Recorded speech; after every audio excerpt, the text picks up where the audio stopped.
Paramashivoham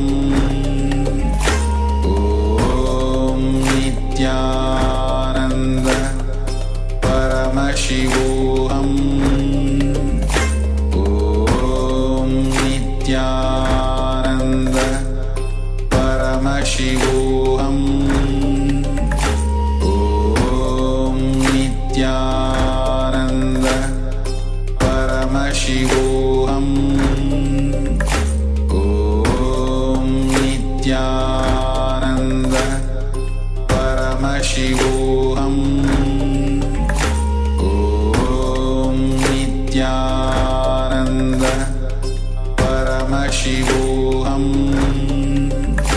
Om Nithyananda Paramashivoham Om Nithyananda Paramashivoham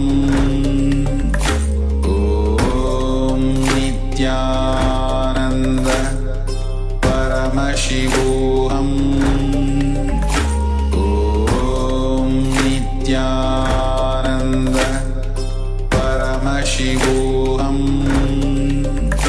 Om Nithyananda Paramashivoham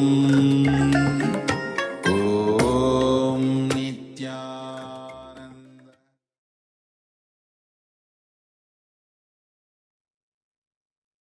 Nithyanandam, let us slowly relax from the manifestation.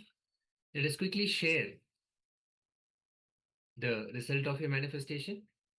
Let us go around and have a sharing so we understand the result of your manifestation. As always, the ultimate result is the oneness experience that you get into with Swamiji. No matter if the coconut rolled or the object that you were manifesting rolled or not, it's the oneness experience, the sweet oneness experience that you have with Swamiji. That is the ultimate result. So it's always a cause for celebration. So if you just as much as sat down for manifestation, that is, you've already achieved the purpose of this manifestation exercise. So thank you so much for joining, and we see also few other locations joining. And if you have any questions or if you have anything to share about your exercise, please share. If you have any questions, you're always welcome to ask. And for all today's sessions, we've been focusing on the layers, different layers in our body, not just the physical layer, but then multiple layers that we carry under the physical layer. And if you had any questions about those layers, now will be the time to pay attention, because in this session, what we are going to do is we are going to go through a question and answer session directly with Swamiji, directly with the Supreme Pontiff of Hinduism, as he addresses several questions about the multiple layers. So this is going to be a good eye opener and a refresher, and it will deepen our understanding about the 7 layers. So let us come back to the space of listening, and let us give the authentic listening to the question and answers. And Swamiji always says the answer is always towards the questioner, not the question. And while the response, while the answer is happening for another person, you will see that more and more clarity, more and more of the cognitions, the clicks will start happening inside us as well. So let us come back to the space of listening as we enter into the question and answer session with Swamiji.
bless you all. Let you all open all your three eyes and manifest the powers of Mahasadashiva. Om Nithyananda Paramashivoham. Om Nithyananda Paramashivoham. Om Nithyananda Paramashivoham. Om Nithyananda Paramashivoham.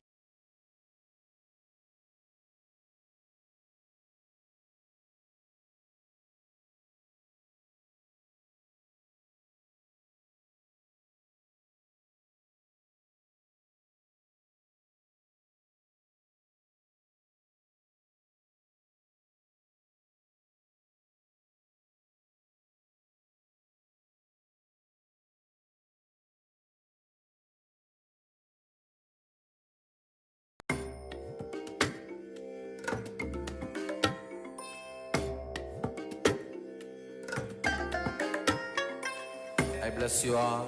Let you all open all your three eyes and manifest the powers of Mahasadashiva. Om Nithyananda Paramashivoham. Om Nithyananda Paramashivoham. Om Nithyananda Paramashivoham. Om Nithyananda Paramashivoham. Om Nithyananda Paramashivoham. Om Nithyananda Paramashivoham. Om Nithyananda Paramashivoham. Om Nithyananda Paramashivoham. Om Nithyananda Paramashivoham. Om Nithyananda Paramashivoham. Om Nithyananda Paramashivoham. Om Nithyananda Paramashivoham. Om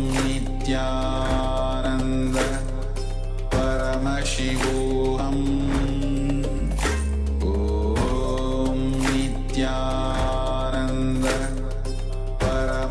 Paramashivoham. Om Nithyananda Paramashivoham. Om Nithyananda Paramashivoham. Om Nithyananda Paramashivoham. Om Nithya.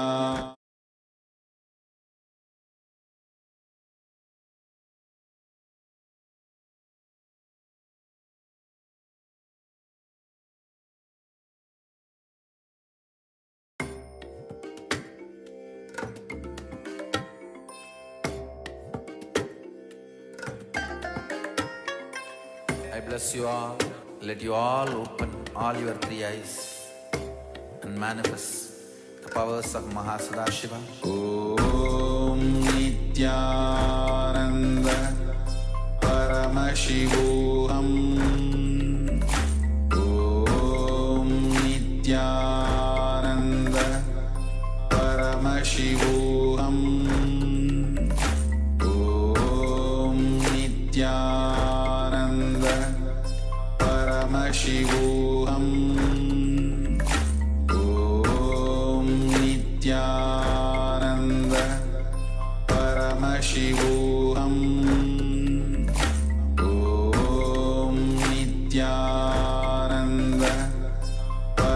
Paramashivoham Om Nithyananda Paramashivoham Om Nithyananda Paramashivoham Om Nithyananda Paramashivoham Om Nithyananda Paramashivoham Om Nithyananda Paramashivoham Om Nithyananda Paramashivoham Om Nithyananda Paramashivoham Om Nithyananda Paramashivoham Om Nithyananda Paramashivoham Om Nithyananda Paramashivoham Om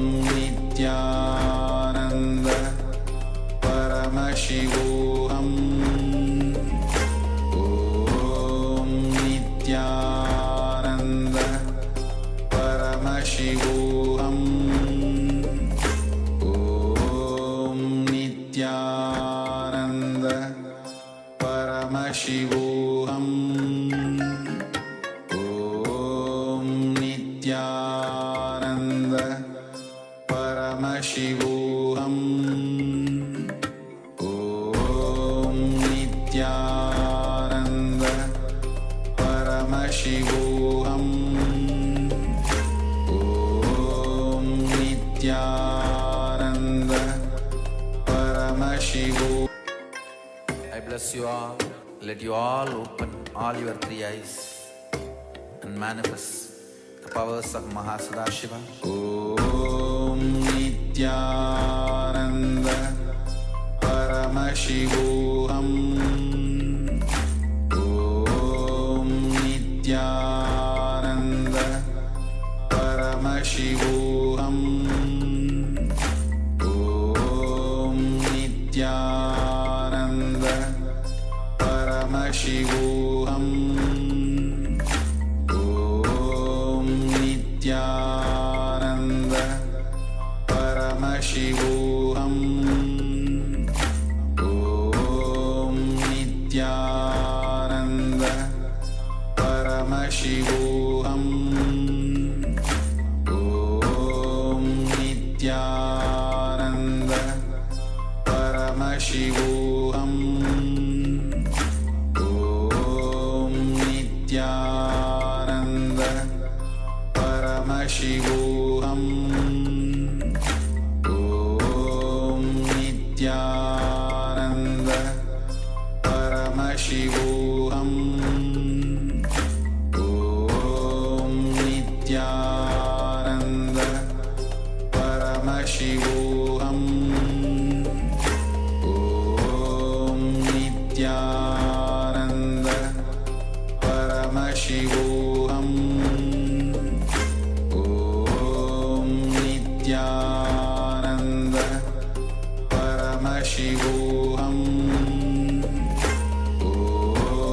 Nithyananda Paramashivoham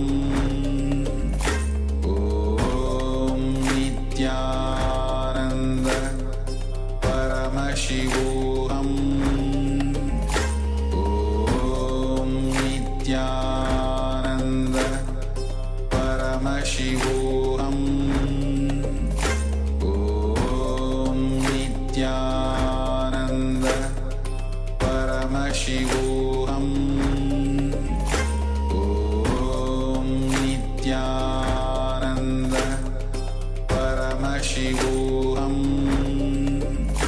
Om Nithyananda Paramashivoham Om Nithyananda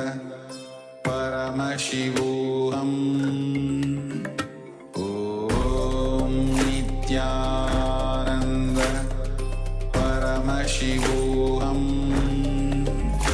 Om Nithyananda Paramashivoham Om Nithyananda Paramashivoham Om Nithyananda Paramashivoham Om Nithyananda Paramashivoham Om Nithyananda Paramashivoham.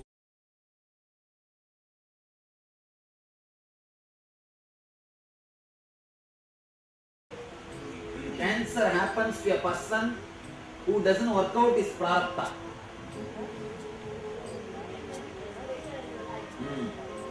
That desires which he brought when he designed the body, if he is not allowed to work out that desires, he start thinking towards killing himself.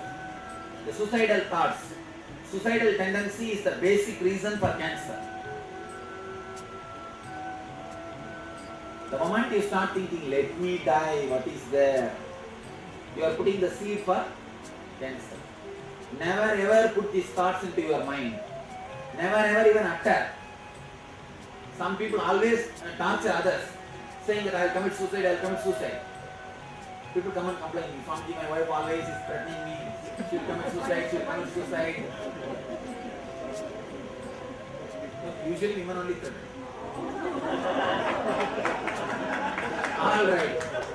Alright, men, husband, okay.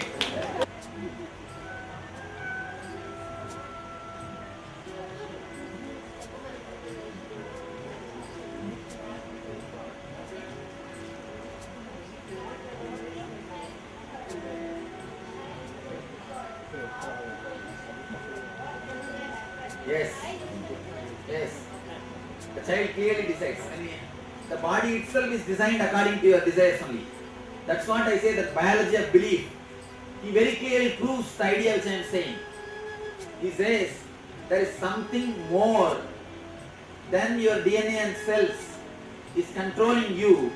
That force is directly attacked or directly related to your positive or negative thoughts.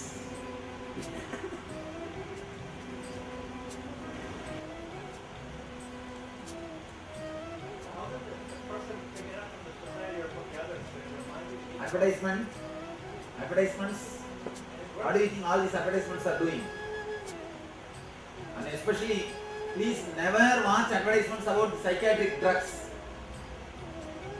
If you watch those advertisements, you will start thinking, I think I also have that symptom. Should I go to the doctor once and consult? Especially medicine advertisements. If you watch, slowly you will again and again start thinking, should I go and see the doctor once? Should I consult? Should I ask about this medicine? Never ever watch the advertisements related to medicines.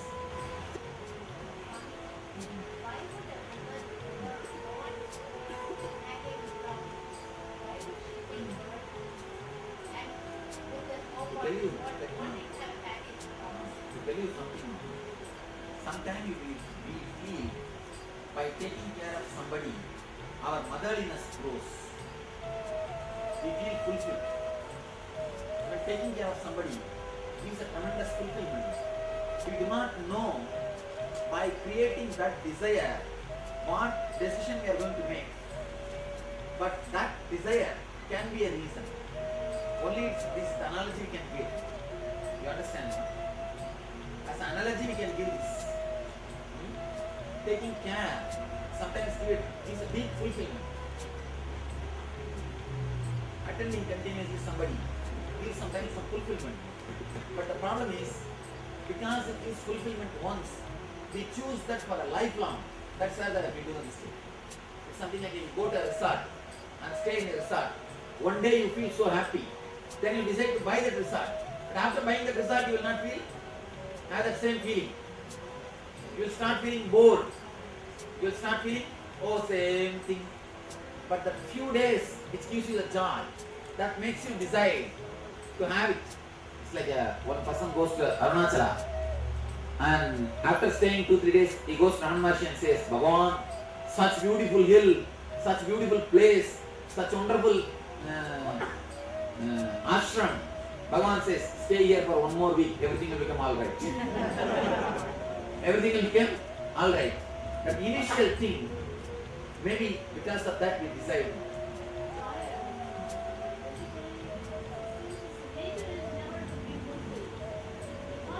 Yes, here is a question. The nature of the desire seems to be never fulfilled. No, I completely disagree with this idea. Whatever prarabdha karma you brought, the desires which you brought when you designed the body, those desires gives you deep fulfillment. But whatever imposed on you, they give you tremendous dissatisfaction. See, there are some desires, when they are there in you, you will feel the hangover. After fulfilling also, you will feel emptiness. There are some, these are only called as imposed desires. There are some desires, when they are there, they will give you tremendous inspiration, energy to run. When they are fulfilled, they will give you deep satisfaction that you did, you achieved. They are prarabdha karma. Now, by altering this pranic cycle, I bring you back to the prarabdha karma. I help you to come back to the prarabdha setup. So that the agamya or sanjita which you collect, agamya, not sanjita, agamya which you collect will be dispersed. Yes. Common set of desires? No. Yes. Yes. Completely self-contradicting desire. Because you will be again and again giving power to anger. Yes. Just forget about it. Actually, just forget about it. Never even bother that I should get rid of ego and all those things. Just forget about it. Or you can say, I should be simple. That's all. I should be simple. Over.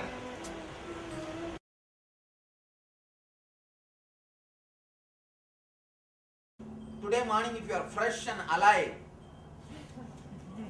there is no tiredness, then you experienced causal body. See, night, at least once you should suddenly, the continuity of the time, you see the mind always calculates time now, that should be lost at least once, but your head should be straight. When you wake up and see, head should be straight. If that has happened, you are done. Otherwise, out of your laziness, you went away in between. Alright, after the meditation, yesterday, when you left, did you feel like sleeping or did you feel totally alive and fresh? Like how you feel early morning? Alive and fresh. It means you already experienced, you already gone into the level of where there is no thought but only awareness. Without that, you cannot have that fresh feeling. You understand? I only know the effect, but I don't know what is the You see, the problem is, intellectual people can have only effect. When it happens, no, it's true. Emotional people will have the experience and effect. Intellectual people will have only the effect. Well, when the experience happens, you will start verbalizing. You will start comparing. Because of that, you will not experience that as an experience, but the effect will be there. It's like a person travels from Bangalore to Delhi in train. Emotional people, they keep their window open. They see all the cities on the way. They reach Delhi. Intellectual people, they keep their windows closed. They straight away reach Delhi. They do not know what has happened in between. You see, in both there are some advantage, there are some disadvantage. For emotional people, the journey itself will be joyful. They can see so many beautiful things. But the danger is, they can misunderstand some other city as Delhi and get down in the between itself. On the way itself. That's a danger with them. That's a plus with them. And intellectual people, you will not get down. You will reach only Delhi. You can never be cheated. Till you become enlightenment, you will not stop. till you become enlightened. You will not stop. One beautiful thing for intellectual people, but the journey will be very dry. The struggle which you are having now, after effort I am seeing, but when it's happening I am not knowing. Because your intellect is become so sharp, till you completely, the enlightenment happens, you will not be able to trust anything. Actually, I am your type. That's why I have to struggle. But one thing, in this type also there are some advantages. You will never be cheated. You will never be exploited. You can never be, what to say that, made to rest, or you will never escape the journey. Nobody can tell you, oh, I will give you this, or you have achieved that, okay, it's okay, relax. Nobody can do that. You will see that you achieve it. That one big plus point is there. But always the journey time when the window is, because window is closed, nothing will be seen. So after effect is there, that's enough, means you got it. See, otherwise logically understand, morning till night you are sitting. 15 minutes you can't sit in front of even TV. Within 15 minutes, one round full channel will go and come back. One channel round will happen. More than 15 hours yesterday you sat and listened. And all complicated theories, all complicated concepts, all very high level intellectual concepts.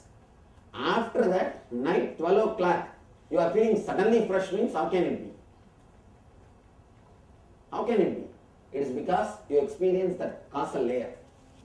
But if you go deep completely and relax into the causal layer, then you will experience a totally different being.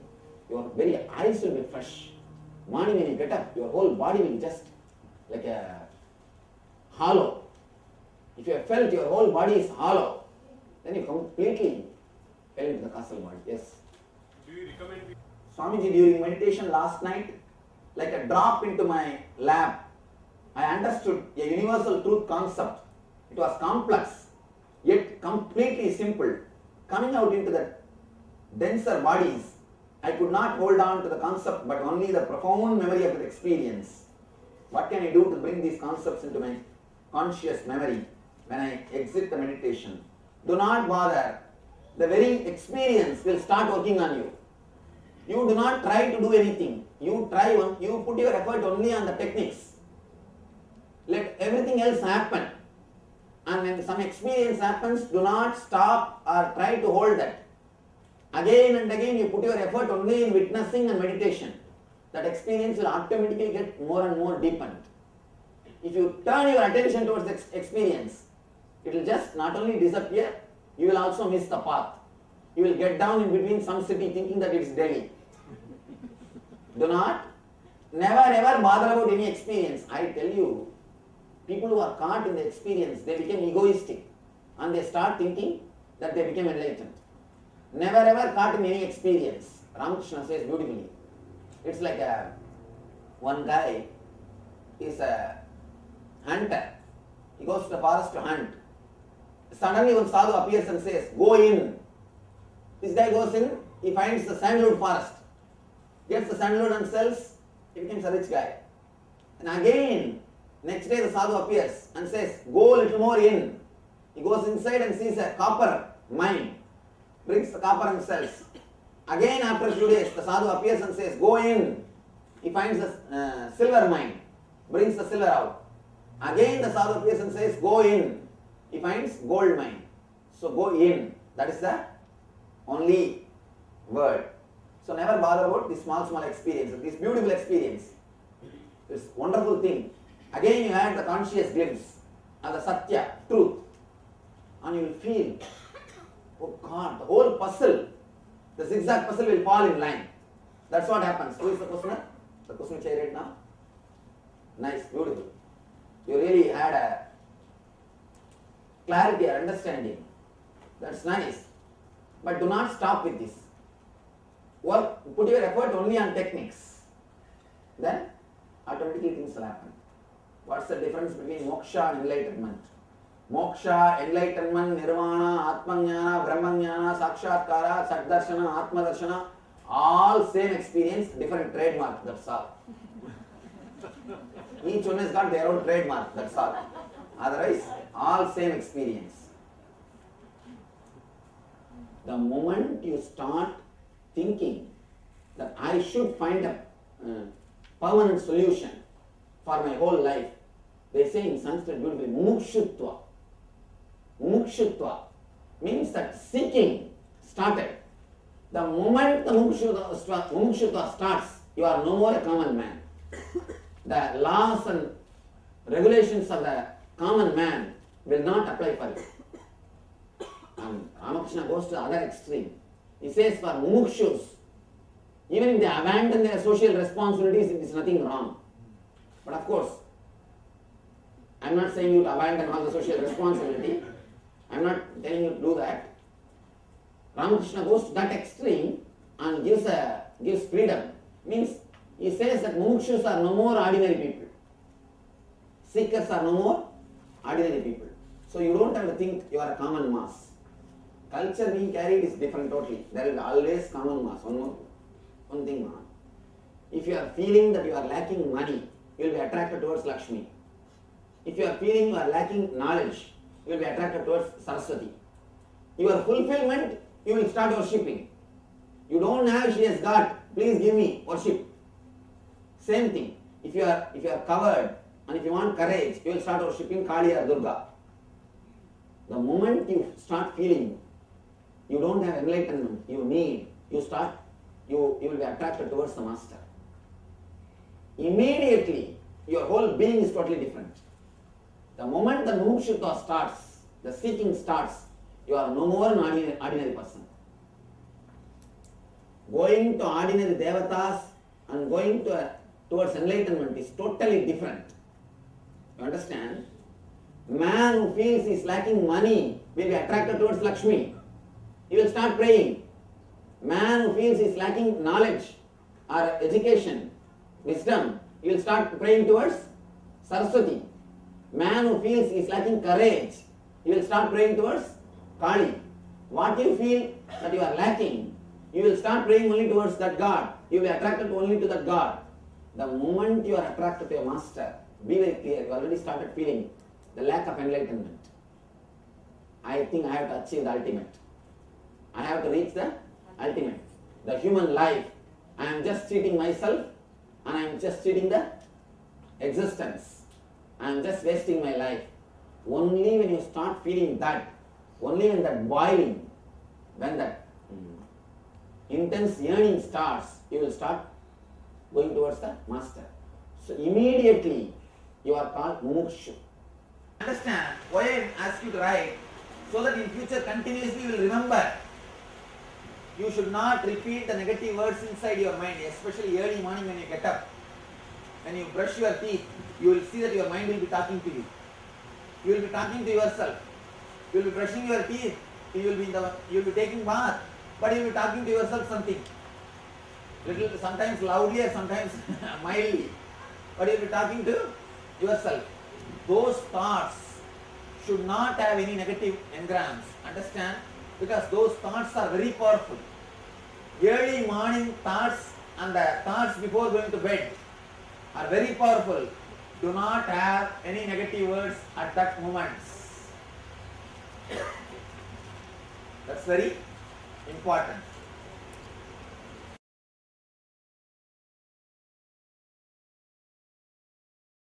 If you analyze that incident with your updated intelligence, what you will think? How can I say my mother to die? How can I do that? My mother is more important than Thai. Today you understand all these things. Your intelligence is updated. But at that moment, you did not have this intelligence. Now if you start worrying about the past decisions or the past incidents with this updated intelligence, who is the loser? You are the loser. All our guilt is trying to review our past decisions, our past incidents with updated intelligence. That is where the whole thing starts. When your intelligence is updated, use it to make your life more blissful. Do not use the intelligence to torture yourself. Somebody asked, Somebody asked me, Swamiji, past, okay, even now I do something which I know it is wrong. What about that guilt? Be very clear. For example, you are smoking. The moment you decide to smoke, your intelligence works only towards that. After smoking, after half an hour, you start repenting. That's different. After half an hour, your body chemistry is different.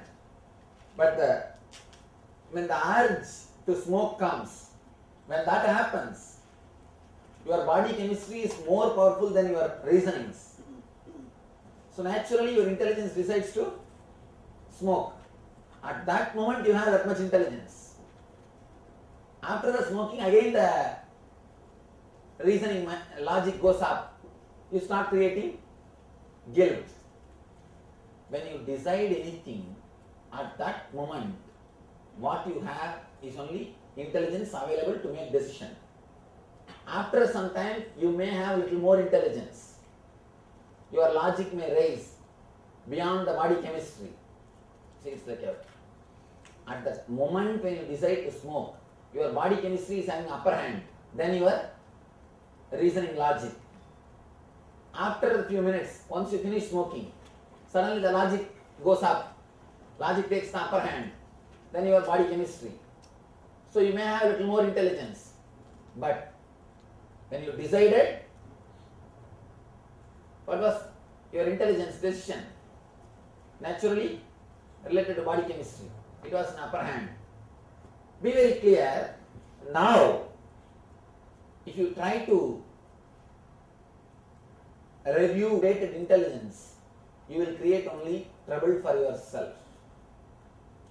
Guilt is a three-layer guilt. First, below the age of 7, guilt created by your immediate family. See, when you are a child, elders are not able to answer all your questions. So whenever they don't have enough patience or intelligence to answer your questions, they start giving you rules. All the rules imposed on you will become guilt. All the rules imposed on you, anything given to you without conscious understanding, without making you understand about the whole thing, that will naturally lead to guilt. Below the age of 7, the guilt created by immediate family. After the age of 7 to 14, guilt created by the society. That will be more related to sex-centered. And after the age of 14, you yourself master the art of creating guilt. Nobody else needs to create guilt. You start creating for yourself. By that time, you are mature to create enough guilt for yourself. This three-layer guilt, usually you will be able to remember immediately all the guilt created by you. If you dig little deep, only then you will be able to create, you will be able to remember the second layer, means the 7 to 14 guilt. If you concentrate and meditate deeply, only then you will be able to dig 0 to 7 guilt.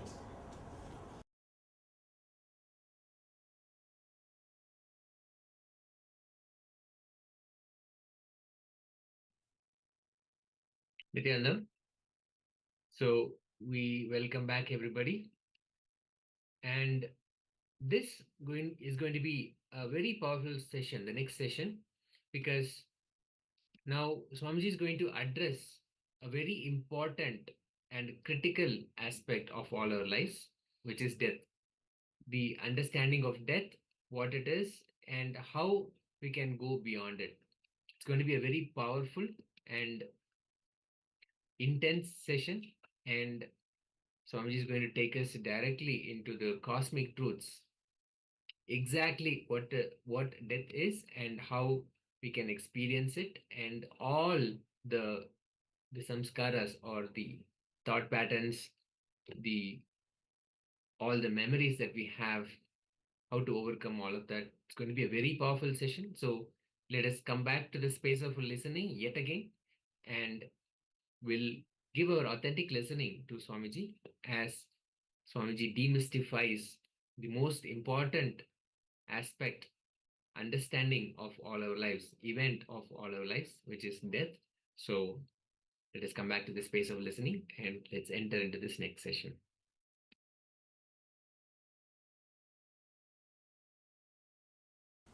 Namah Shivaya. I welcome you all with my love and respect.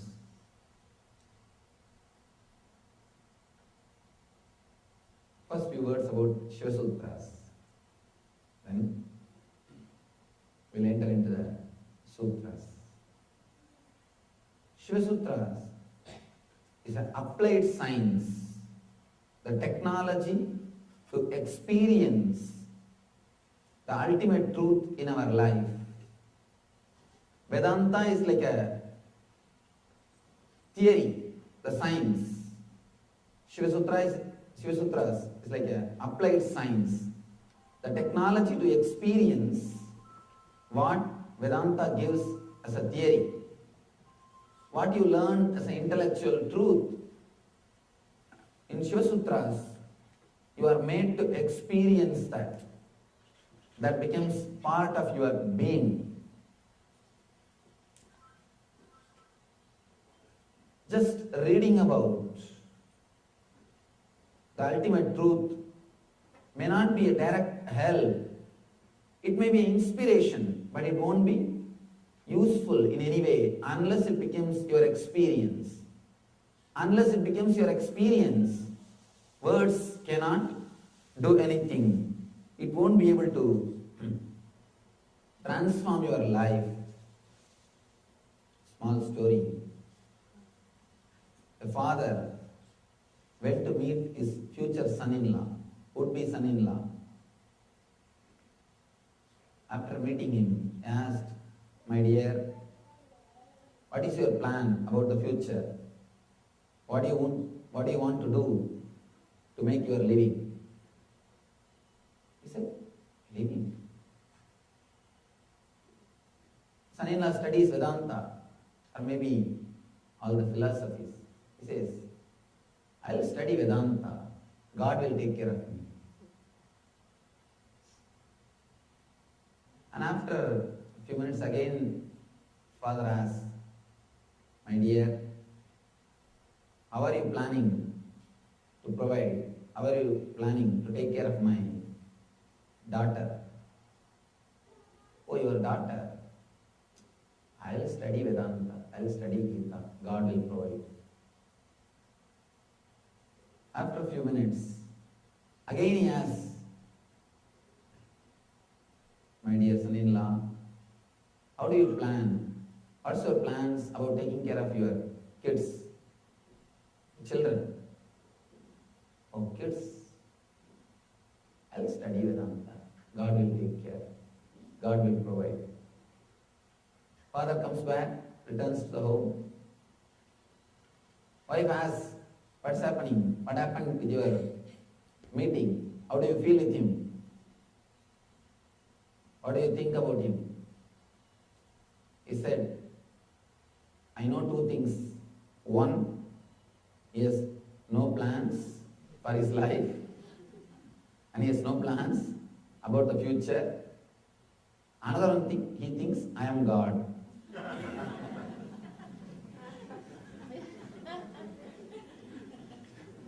He thinks I am God. Means he expects the father-in-law will provide. Understand, Vedanta directly is not going to do anything in your life. It may give you inspiration. But unless you are transformed, unless it becomes an experience in you, you won't be helped. The Shiva Sutras is a technology to directly transform your being. It straight away works on your being. It straight away transforms your being. Here Shiva is not giving you any theories. He is straight away giving you the technology to explore, to expand, to experience your inner space, what I call Shiva consciousness. Maybe different words, Atman, God, Self, nirvana, whatever word I may use, it's the same, that eternal bliss. Now, let's enter into the Shiva's words, Shiva's sutras, to understand the teachings of Shiva. Today's topic, death demystified. So let's enter into the Shiva Sutra so that we can demystify the death experience and death itself. Kapalandar manonyasya tishtan militalochana kramena manasodarya lakshe lakshamuttamam. Kapalandar manonyasya tishtan militalochana kramena manasodarya lakshaye lakshamuttamam. Beautiful sloka. Let me give you the translation, then we'll enter into the sutra itself. Of course, I'm giving you the translation just to give you the understanding, but really you'll be able to understand the sutra only when we see the explanation, because Sanskrit, to tell you honestly, cannot be translated. It has got so many meanings. It's impossible to translate. If you have knowledge about Shakespeare, or if you're really a poet and experience Gitanjali in original Bengali, you will understand translation is simply impossible. If you enjoy Shakespeare, you will understand translation is simply impossible. Even single word if you miss, you won't be able to experience the juice or the real essence. So now I will try to give you the translation for the information, but we will understand the sutra itself when we see the explanation, because only that can give the real meaning, what Shiva wants to convey. With intangible breath in center of forehead, as this reaches heart at the moment of sleep, have direction over dreams and over death itself. This is the translation. Let us explore step by step what Shiva means by this sutra and how it can transform our life.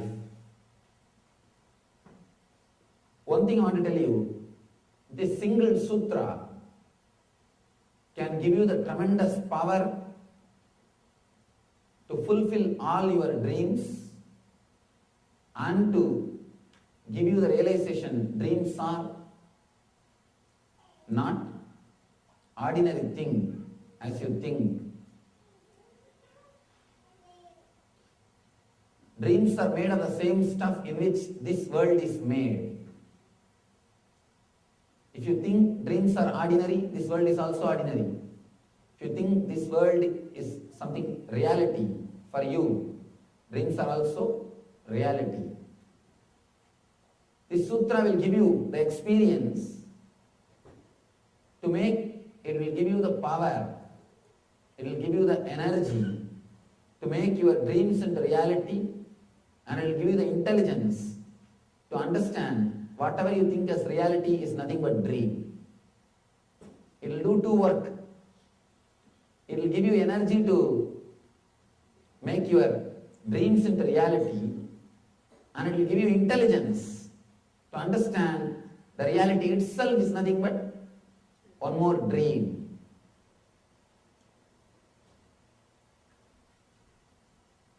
The first line, with intangible breath in the center of forehead. You should understand the word intangible breath. In Sanskrit we call prana. intangible breath means not the air which goes in and comes out. Air is just a vehicle in which the prana goes in and comes out. Prana is the life force, the energy itself. It's like, understand this one example. If a truck comes inside the temple and drops something, leaves something and goes out, the same thing. The truck is the air, truck is the breath, and the product which comes, the product which is delivered is prana. Constantly the air is going in and leaving the prana inside, and the air comes out. The air is going in, leaving the prana inside, and air is coming out. Constantly you are taking prana through air. From the cosmos, you are taking prana through the air. Here, when Shiva says with intangible breath, he means about prana. He is not speaking about breath. He is not concerned about breath. In India, if you attended Kumbh Mela, you might have seen hundreds of sannyasis. I have seen, they will put their head inside the earth and it will be buried. Head will be buried for 3 days. 3 days they will keep their head under the earth. Head will be buried. Logically, you can't understand. Logically, you will be thinking, then how are they alive? How they are breathing? How the prana is being supplied to the body? But in India, yogis, they know. They can take the prana directly from the cosmos without the help of air. As long as you take prana through air, you need to breathe. You need to inhale and exhale. But when you can take the air directly, when you can take the prana directly without the help of air, you don't need to inhale or exhale through the nose. Your body can directly take the prana from cosmos.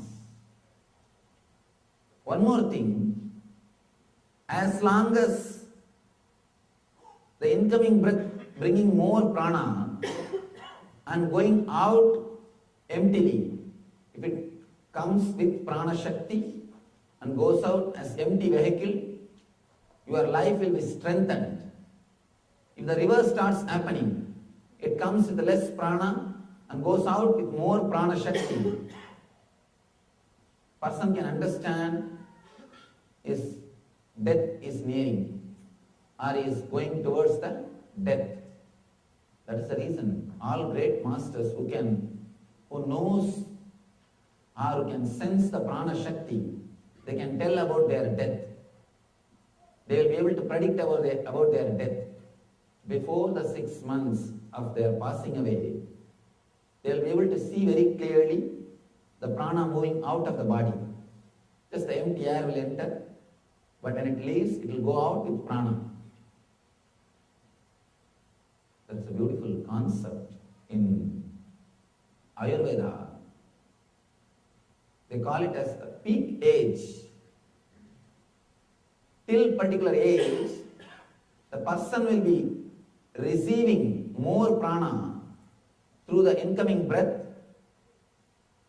Less prana will be going out through the exhaling breath, through the outgoing breath.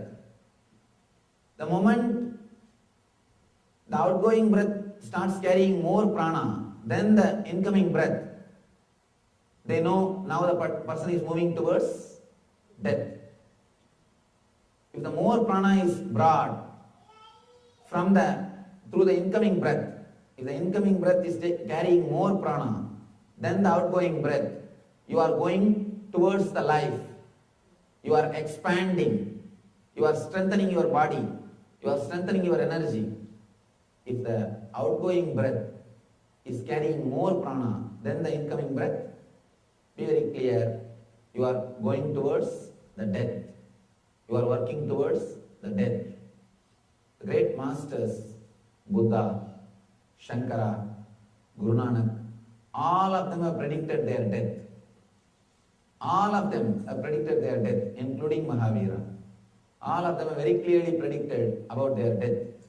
It is just because they are able to sense the prana. They can very clearly experience the amount of prana. They will be able to clearly feel what is happening with their breath. This technique is a beautiful technique. Now Shiva is giving you the technique to work on the prana and to increase the amount of the prana. Not only he is saying the basic truths about the prana, he is giving you the technique also to work on the prana, to increase the prana incoming, and above all, he is giving you the ultimate freedom from the death itself through this technique. Let's enter into the technique. With intangible breath in center of forehead, as this reaches heart at the moment of sleep, have direction over dreams and over death itself. Now he is introducing the next thing. With intangible breath in the center of forehead, the prana moves, functions, stays on the center of the forehead, means Anya Chakra, when you are in waking state. When you are in dream state, it moves around the neck, around the Vishuddhi Chakra. When you are in deep sleep, it moves around the Ananda, heart center. That is why you can never fall asleep if your head is straight. Unless you relax your head, unless you allow the prana movement, unless you relax, the prana cannot move from forehead to anahata. That's the reason, unless you relax your head, you can't sleep. Even if you are lying on the bed, try to keep the head straight. You will never be able to sleep. You will never be able to fall asleep. If you think constantly, your head will be straight and your shoulder will be under stress. The stress in the shoulder, head being straight, both are very closely associated. You can see in your life, early morning go to the office, you don't have to do any work. Just sit in your chair and think about the problems. Get stressed, you will have shoulder pain. Without starting any work, you don't have to do anything. Just 10 minutes, remember your manager and meditate on him. You will have shoulder pain. Remember your manager, meditate on him, you will have shoulder pain. Whenever your shoulder is stressed, actually all the pain and the stress you experience first in the shoulder only. When your shoulder is under stress, the neck will never relax. It is very closely connected. That is why people who think constantly, they can neither relax their head nor they will be able to fall asleep. Even when you are lying in the bed, try to keep the neck straight. You can't fall asleep. You won't fall asleep. Even when you are sitting, just put your head down. Simply, you will start sleeping and snoring. Actually, going to some spiritual discourse is the best way to get sleep. Spiritual lectures, spiritual books, if nothing else, starts doing some mantra. These 2-3 are the ultimate technique to fall asleep. Anyhow, because in the spiritual lectures you don't have to think much. He's talking and you can just sit and relax. You don't need to do anything. Whenever you relax, whenever your neck is relaxed, your prana will start flowing towards the anahata, towards the heart center. You will fall asleep. You will fall asleep. Usually, when you are in waking state, your prana will stay in anya. You should know these few basic information to enter into the sutra or the technique. That's the reason I'm trying to give you all these esoteric informations. These are all the knowledge or the experiences of ancient rishis. They have done deep research on human consciousness and how to use human consciousness to develop the life. Actually, whole West has done so much in the field of mind. It has done all possible things to enrich human life using the mind. Means outer world. East has done all possible researches to enrich the human life using consciousness. West has worked in the line of the mind, the outer world. East has worked in the line of consciousness, inner world. Both of them have tried their best to enrich human life, to make the life more comfortable, more blissful, more happy. These are all few techniques created by the ancient rishis to make your life more blissful, more ecstatic, using your consciousness. With intangible breath in the center of forehead, as this reaches heart at the moment of sleep, have direction over dreams and over death itself. Now he is giving the technique. He says, be aware at the moment when your prana reaches to the heart, when you fall asleep and have direction over dreams and over death itself. Let me give you a small diagram and explain how this technique is going to help you and how to practice this technique. We all know two things: life and death. These two basic things we all know. Life moves from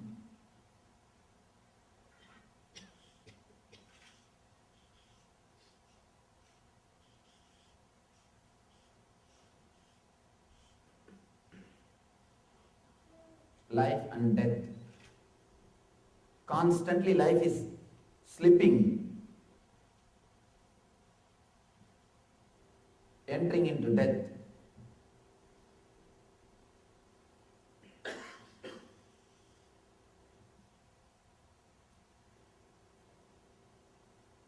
Life slipping into death is what we call as living. Please understand. Actually, we don't live. We are just waiting for death to happen. Ordinary human beings don't live. Life is just slipping into death. And life is disappearing into death. That is the reason, how many years you may live, you won't feel satisfied. You won't feel you lived your life. Because we don't know what is life. Just something is slipping. You are not aware.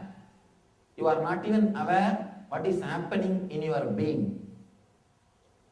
When you became conscious at some point of the life, when you became conscious of life, when you start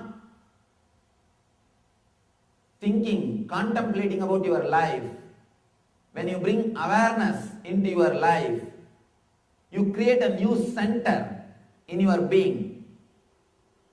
Between this life and death, when you bring more awareness into your life, you create a new center, new space in your life, what I call consciousness.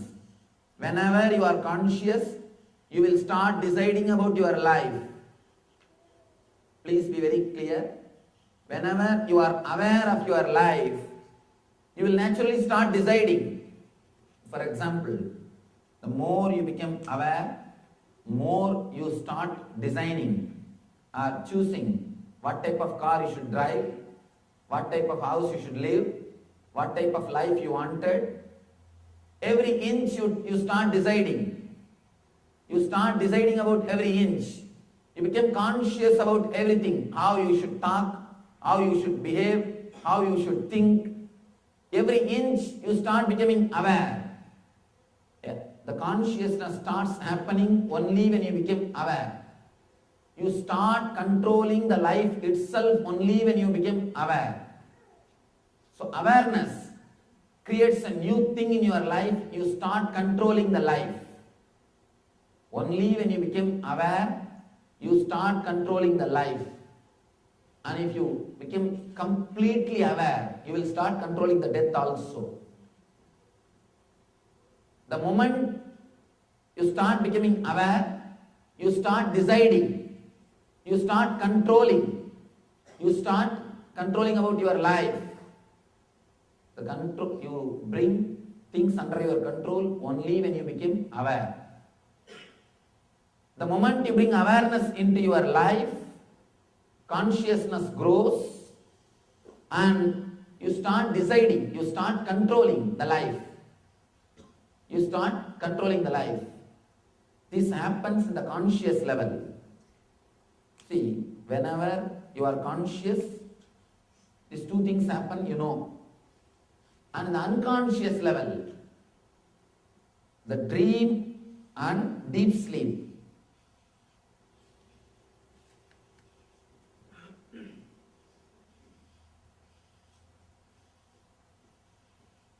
If you are consciously thinking, it is life. If your consciousness can't think, it is death. In the unconscious level, if you are aware, it is dream. If you are not aware of anything, it is sleep. It's a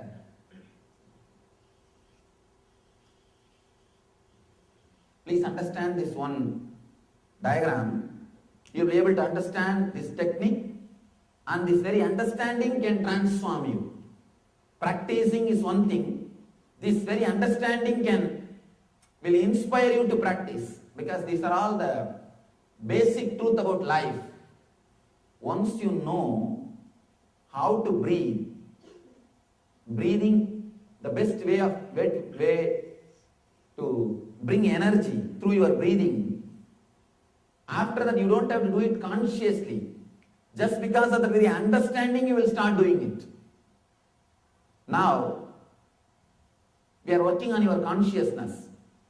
In the waking state, means this state, when you are aware, the conscious state, or what psychology calls as conscious state, if you are aware, it is life.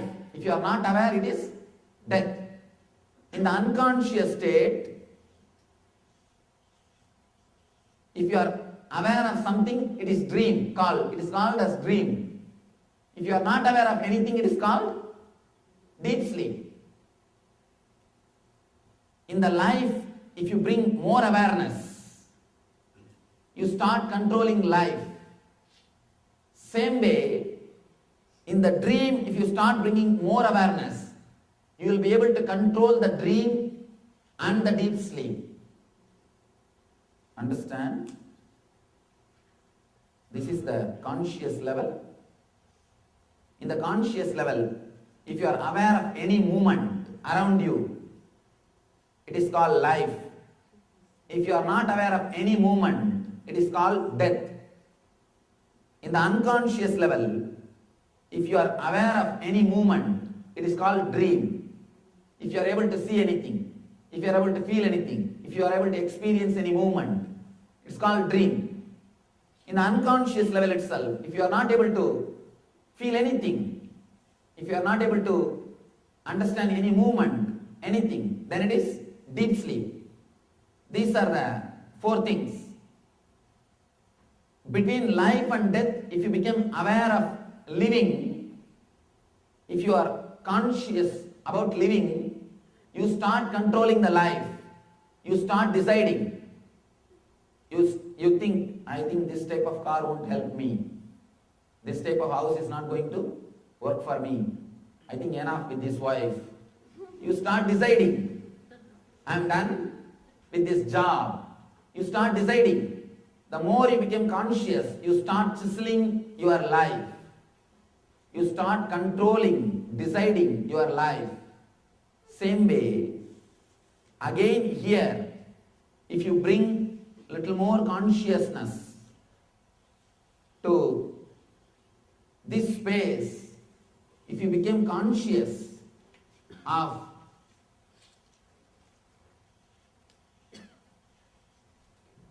the dream state, if you bring the same consciousness to the dream state, here you will be able to control your dream and the deep sleep, controlling life and death, controlling dream and deep sleep. Both controlling life and death, controlling dream and deep sleep, both requires one important thing, awareness. Awareness is the main key to control life and death and to control dream and deep sleep. Here Shiva is giving you the technique to bring awareness into your dreams. To bring awareness into your dreams. And he says, bringing awareness into your dream, not only it can help you to control the dream and deep sleep, it can help you to control the death and life also. We may think how he is answering. Let us see the sutra and you will see the answer. He goes to the extreme of saying, all of us know, if you bring awareness in the life, you can control your life.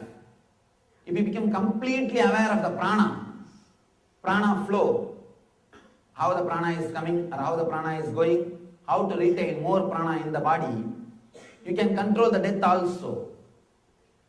This all of us can understand.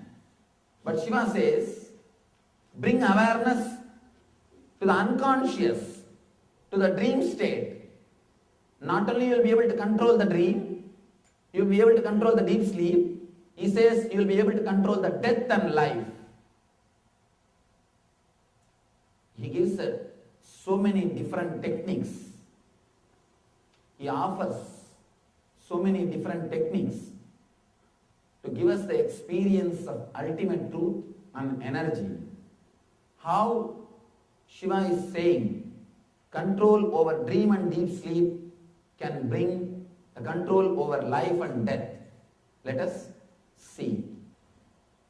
With intangible breath in center of forehead, when you bring prana to the forehead, when you start experiencing prana in the forehead, you will understand not only prana is separate from air, it is made of a stuff. It is the stuff out of which the reality and the dream both are made.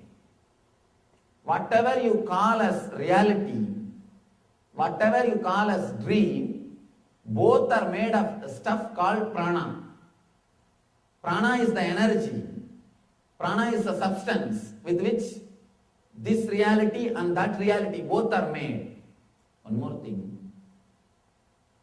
When Shankara says this whole world is Maya, he means this only. He means the stuff in which this world is made, in the same stuff only, that world is also made. When you understand this, you will have the tremendous power, you will create tremendous energy to control both. As on now, you are just a victim. You can't even control your dreams. Understand? You may think you are a big person. You may have big identities. You may have big concepts about you, given by the world, given by the society. That you are a great person. You are this, you are that. All your university degrees, all the certificates given by the society, all the big name and fame, everything you may have, but you can't even control your dreams. You are just victim of your dreams. You are an unconscious level. At least that energy, that space, if it can be used to bring more and more awareness into your being, if it can be used to raise the level of consciousness into your being, it will reflect in that life. If the quality of your dream changes, if the quality of your deep sleep changes, the quality of your life will change. The quality of your dream, quality of life, both are directly connected with each other. Because life is nothing but daydreaming, dream is nothing but night life. Night life is dream, daydreaming is life. In the day, whatever you do, you call it as life. In the night, whatever you do, you call it as a dream. In the day, if you are not able to do anything, you call it as death. In the night, if you are not able to do anything, you call it as a deep sleep. In the day, if you have the tribudi, in Sanskrit, the beautiful word tribudi means, in the daytime, if you have three things, experience, experienced, and the experience. Experiencer, experience, and the experienced. It's like I can give you the explanation, give you an example. Coffee, the person who drinks the coffee, and the experience of the coffee taste. In the daytime, if you have all these three, it is called life. In the daytime, if you don't have all these three, it is called death. In the night time, if you have all these three, it is called dream. In the night time, if you don't have all these three, it is called death. Now you can understand the direct relationship with your dreams, with your deep sleep, and with your death and the life itself. Shiva is trying to give meditation techniques for all kinds of human beings. People with insomnia, not only this technique will heal them, it can straight away use the time for useful things. Even if you are not sleeping, if you can enter into this technique, after finishing the explanation, I'll exactly explain the technique itself, how to go into that space. If you enter into this technique, not only your insomnia will be healed, it can give you different consciousness, different understanding. Shiva says, with intangible breath in the center of forehead, as this reaches heart at the moment of sleep, have direction over dreams and over death itself. With intangible breath in the center of forehead means your prana staying in the forehead. As on now, always your prana stays in forehead. The moment you start moving towards the dream state, it starts coming towards the Vishuddhi, throat center. The more you move towards the deep sleep, to the deep sleep state, it goes to the Ananda, heart center. Same way in the death also. The more you are energetic, the more you grow in the life, the prana gets centered, accumulated in the forehead. The incoming breath bringing more prana, outgoing breath going empty means your prana will be centered on the forehead. If the incoming breath is bringing less prana and the outgoing breath is taking more prana means slowly the prana will slip into Vishuddhi, throat center. If the incoming breath is not bringing prana at all, only outgoing breath is taking the prana, means you will fall completely into the heart center. Understand? If you understand prana, the basic truth about the prana, you will understand life and death, dreams and deep sleep. Both have got same formula. Same formula. Actually, from life to death, falling, from waking state to falling into the deep sleep state, both are directly related to prana movement. If the prana movements, prana coming in, going out, if it is handled properly, you can handle the life and death and dream and deep sleep. Both can be handled just by handling the prana. Prana is the thread. If you know how to handle that single thread, you can handle life, death and dream and deep sleep. Dream and sleep, life and death. Both can be handled just by the single key, single thread called prana. It's a very deep yogic subject. It's a very intense subject. I'm trying to explain the intense truth, the intense subject, basic things about the life, how you grow towards the life or you grow towards the death. In life you can see, till particular age you will be becoming more and more strong. After that age you will be becoming more and more weak. That point, that center point is what Ayurveda calls as peak age or the peak energy. Growing towards the life or going towards the death. Going towards the life or going towards the death. Both are directly connected to the prana. Both are directly connected to the movement of the prana shakti. Same way, moving towards the dream or moving towards the deep sleep. The dream and deep sleep both are connected to the movement of prana. If you can handle the prana to control the dream and deep sleep, you will be able to handle the prana to control the life and death itself. Shiva says very beautifully,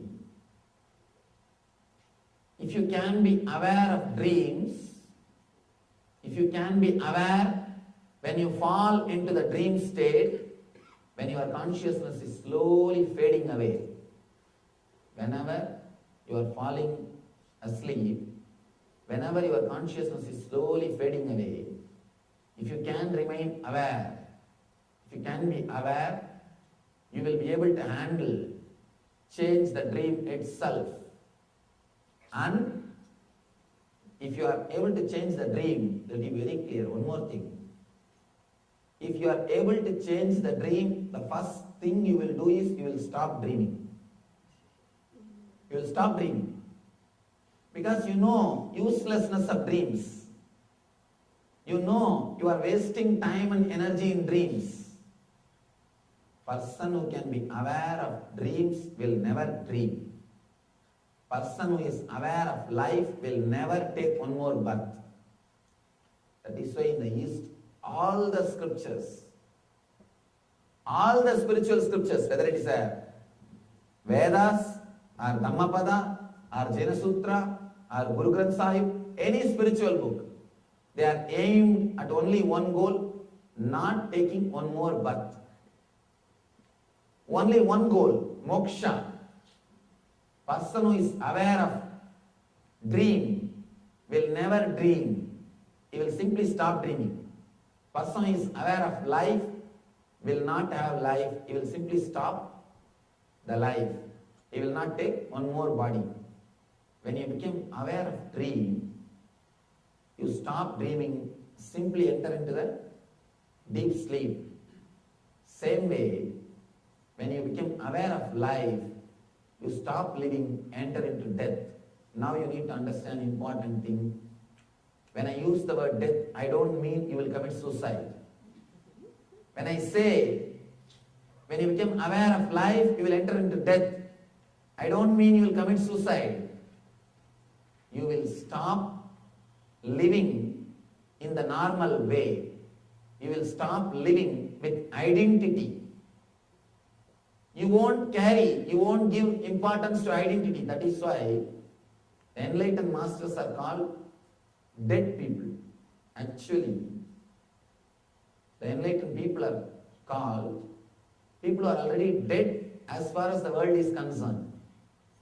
They don't have identity, or they don't have life as you understand. Their life cannot be called anymore as life. Practically, if you want to give any term to their life, the only term which you can give is death. They are not alive as you think. That's the reason, again and again, all the scriptures say the spiritual people are called reborn. They are no more alive as you think. The moment you are aware of dream, you stop dreaming. The moment you are aware of life, you stop living. Stop living as you understand the life. When you are in deep sleep, you are beyond dreaming. The same way, when you stop living, you are beyond life. You can never be tortured by the things of the life. The life will look just as a fade or a film. It will look like a film. It won't penetrate, it won't disturb your inner space. Let me give you the gist of this whole sutra. By bringing more and more prana into your Ajna chakra, the third eye,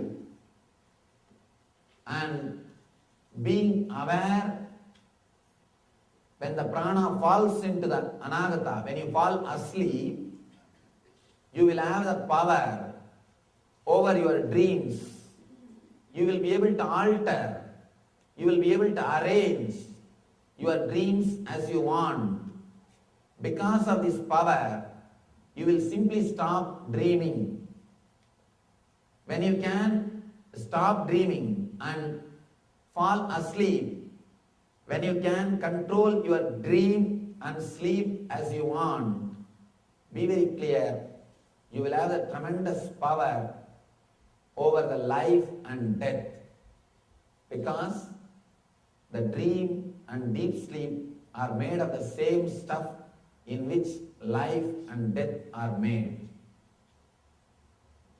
Even though it is a little difficult logically to understand how can it be, once you enter into this technique and try to practice it, then you will understand how the Shiva is giving you the straight truth in the form of Shiva Sutras and the technology.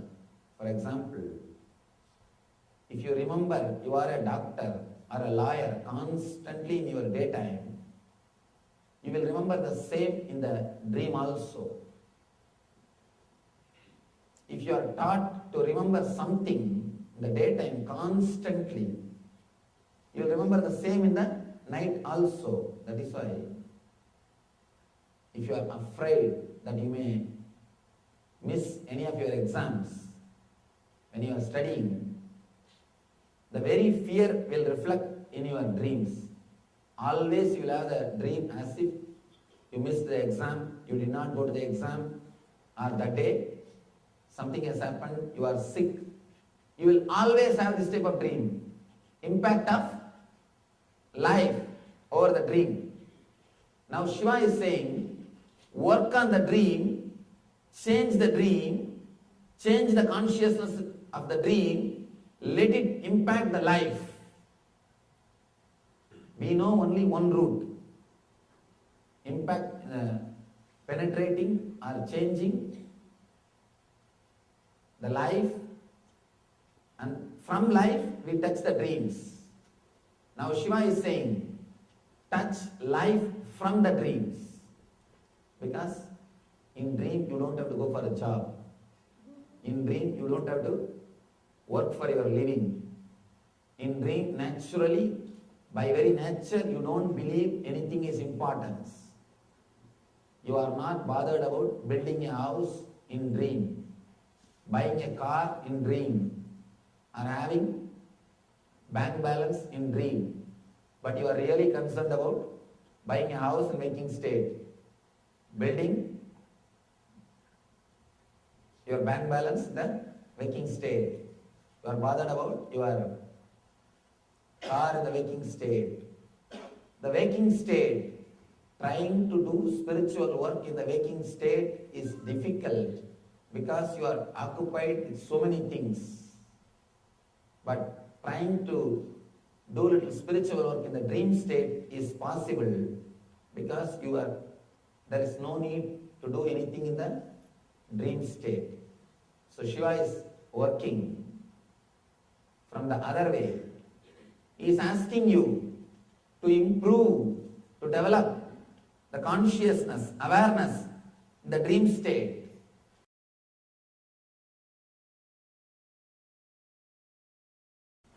Namah Shivaya. I welcome you all. Nithyananda, very powerful session about the deeper understandings of death and how we can relate with it, and all the powerful cognitions that we received from Swamiji. Very profound truths, cosmic truths that were revealed, and how we can really experience the death as it happens. When we understand life as it is happening, then we can understand death as well. So beautiful and very powerful session with the Supreme Body of Hinduism. So now let us enter into another session of power manifestation. Let us now come back to the space of manifestation. Manifestation starts with us deciding to be in the space of oneness with Swamiji. And when we come to that space of oneness, all the powers of Paramashiva become available to us to manifest. So we've been using a coconut to manifest powers today, and we will continue with that.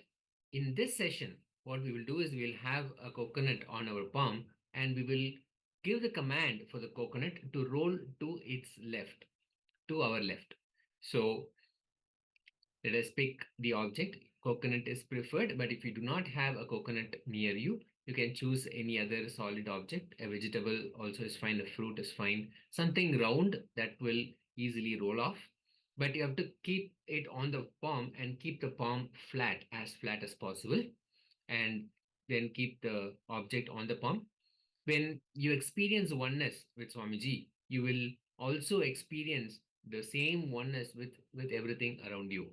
So when you give the command for the object to move and roll over to the left, you will manifest that power.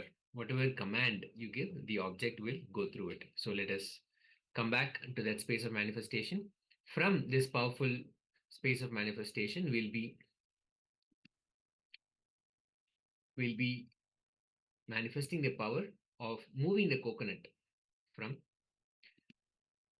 your hand on the left side. So let us start.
தருவாய் கலி என்னும் கடலினில் கூகிட்டையும் இனி கரம் தந்து காத்திட்டு கருணையும் பொய்கையில் அலர்ந்திட்ட அளவற்கும் போல உன் திருவடியில் வாழ்ந்திட நித்தியனின் வாராய் அருணாச்சலனே நீ வாராய் அகண்ட ஜோதியனே வாராய் அல்லல் நீக்கிடவே வாராய் அகிலம் போற்றுகின்ற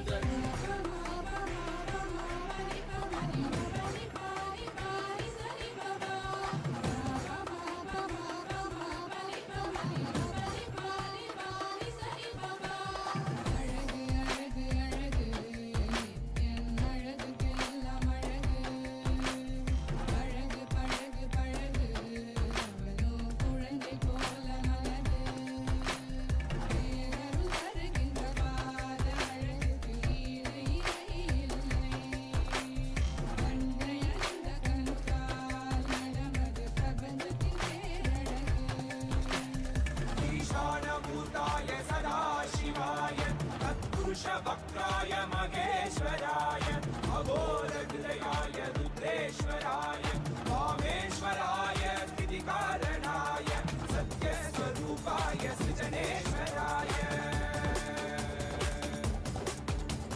स्वागतं स्वागतं स्वामी ते स्वागतम् अस्माकं हृदये भोः स्वागतं ते स्वागतं स्वागतं स्वामी ते स्वागतम् अस्माकं हृदये भोः स्वागतं ते ब्रह्मस्वरूपं शिवशक्तियैक्यं दमरुककरतिरुशूलम् आह्वानहस्तं काषाय वस्त्रं राजसन्न्यासं वन्देहं परमहंस नित्यानन्द सद्गुरुं கொண்டு கங்கை முடி கொண்டு நந்தனம் புரியும் ஈசனே கோள்களை குடி பூசி முடித்தனையேந்தும் காலனே புடி ஸ்ரீ ஜெகத்குரு பிடிகால் உள்ள முறைகின்ற மதுரை மாநகரின் ராசனே உங்களை கலைந்து இன்பங்களை அளிக்கும் சுந்தர வடமணினே சத்குராயுள் திங்கள் நித்தம் உரைகின்ற செவ்வி கொண்ட செல்வனே சொக்கனே எந்த சோமனே ஐயா சோதி வடிவான ரூபனே அடிமுடி காணா அண்ணா மலையே அகிலம் போற்றிடும் வைகனே நாகாவரணே நால்வது போற்றிட நயம்புற நாடிடும் நாதனே காலமுண்டு ஆழம் பாடுதடில் ஆனந்த நடமிடும் ஆதி செய்வனே அங்ககிடம் கொண்டு கங்கை முடி கொண்டு நந்தனம் புரியும் ஈசனே சுடலை கொடி பூசி முடுகை அணையேதும் காலனே புலி கோலனே வீடின் விடிகால் உள்ள முறைகின்ற மதுரை மாநகரின் ராசனே இன்னல்களை கலைந்து இன்பங்களை அளிக்கும் சுந்தர விடமணி நேசனே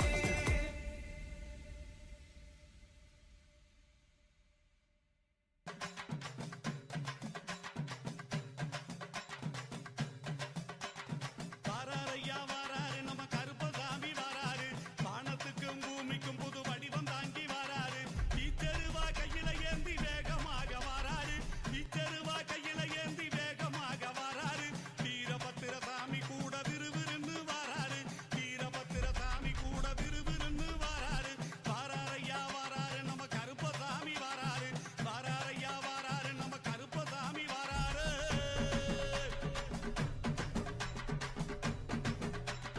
காடுமல மேடுகளை கடந்து நடந்து வாராரு கண்ணு முடிய உருட்டினாலும் கருணை கொண்டு தாராரு செவக்க செவக்க வெத்தில போட்டு சிரிச்சுக்கிட்டே வாராரு செவக்க செவக்க வெத்தில போட்டு சிரிச்சுக்கிட்டே வாராரு சின்ன கருப்பும் பெரிய கருப்பும் சேர்ந்து வர வாராரு சின்ன கருப்பும் பெரிய கருப்பும் சேர்ந்து வர வாராரு வாராரையா வாராரு நம்ம கருப்பசாமி வாராரு வாராரையா வாராரு நம்ம கருப்பசாமி வாராரு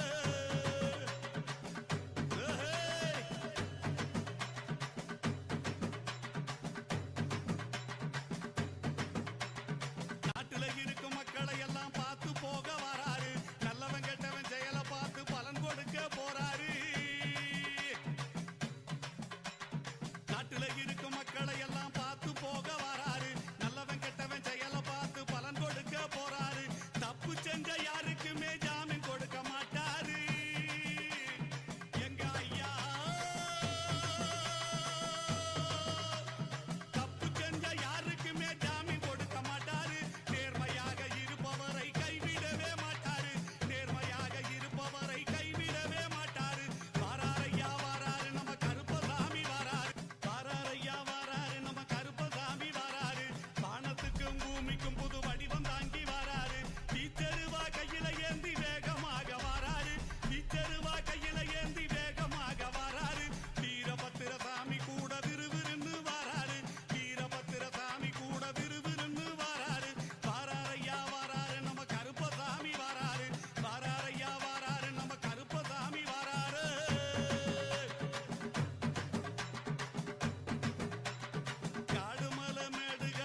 Nithyananda.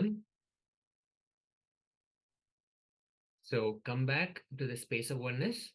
Just even if you have trailed from the space of oneness, holding the space, please come back. The key to manifest all the powers is being in the space of oneness and giving the command. If you have already rolled the coconut to the left, keep another object or try that one more time. As many times as you can, as you are able to. Keep the coconut on your palm. Keep the palm as flat as possible and give the command from the space of oneness for the coconut to roll to your left. So again and again, restore your space of oneness and manifest this power. We will continue manifesting this power.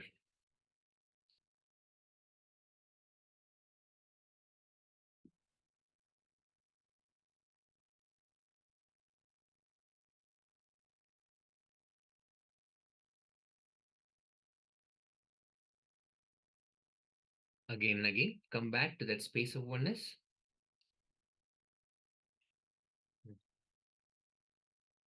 அருளவே நித்யனாய் அண்ணாமலையில் பிறந்தான் திருவண்ணாமலையில் பிறந்தான்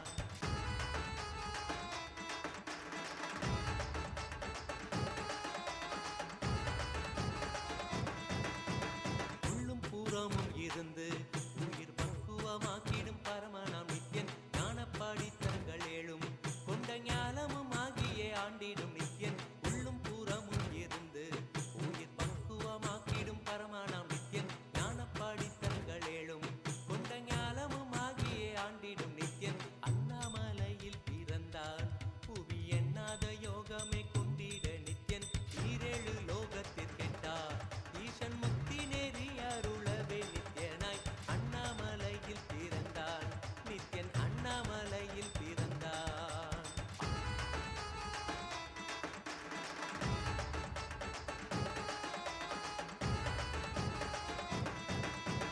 ஆப்த வாக்கியங்களான அருள் கவிதைகள் நித்யனின் மகிமை சொல்லிடும் மகிமை அர்த்தித்த பின்னே சிவசக்தி ஸ்வரூபமாய் தோன்றிடும் நித்யன் ஆப்த வாக்கியங்களான உத்தமன் சொல்லி உண்மை திருத்தாங்கி வாங்கிய மனத்தில் வந்திட்ட துக்கமெல்லாம் போக்கி குறையலாம் களைந்து நிறைவலாம் தந்திட ஓங்கி உலகளந்த உத்தமன் பாதத்தை வருடிய கங்கை வருடிய பூமிக்கு வந்தேன் ஹரித்வாரம் கண்டேன் வாருங்கள். தகமலை வந்த மகாதேவிகமாய் நின்றவா அண்டத்துக்கு நித்யானந்த தியானம் தந்தவா தகமலை வந்த மகாதேவிகமாய் நின்றவா அண்டத்துக்கு நித்யானந்த தியானம் தந்தவா கட்டி தரும் நித்யானந்தன் தியானம் தன்னை செய்தாலது பக்தியோடும் ஸ்ரத்தையோடும் நித்யா உன்னை பூஜிப்பது பல நாட்டவமோ பல நாய் நித்யானந்தன் ரூபம் இன்று இறையே குருவின் உருவில் வையம் காக்கும் எண்ணம் கொண்டு தகமலை வந்த மகாதேவிகமாய் நின்றவா அண்டத்துக்கு நித்யானந்த தியானம் தந்தவா தகமலை வந்த மகாதேவிகமாய் நின்றவா அண்டத்துக்கு Nithya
Nithyananda, let us slowly relax from the manifestation and please share your experience with the object, how it happened,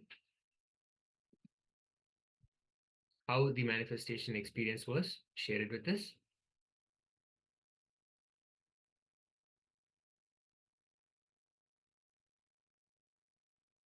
Let us quickly share what happened when you actually sat in oneness and then sat with the object and gave the command to the object to move.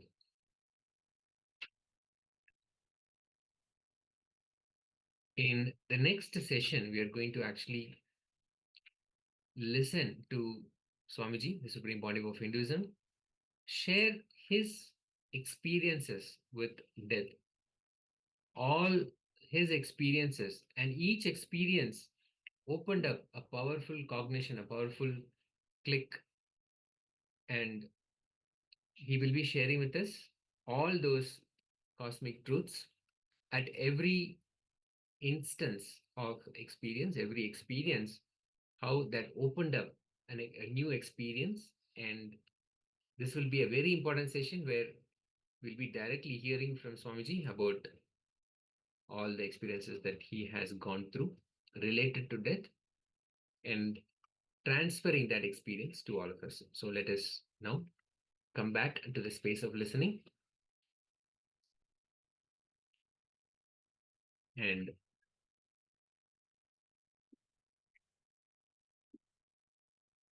we will be listening to the Supreme Pontiff of Hinduism give his experiences, share his experiences on death.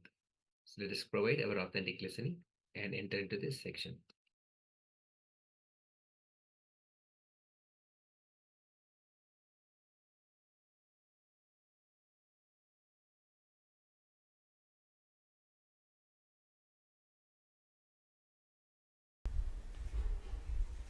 The first death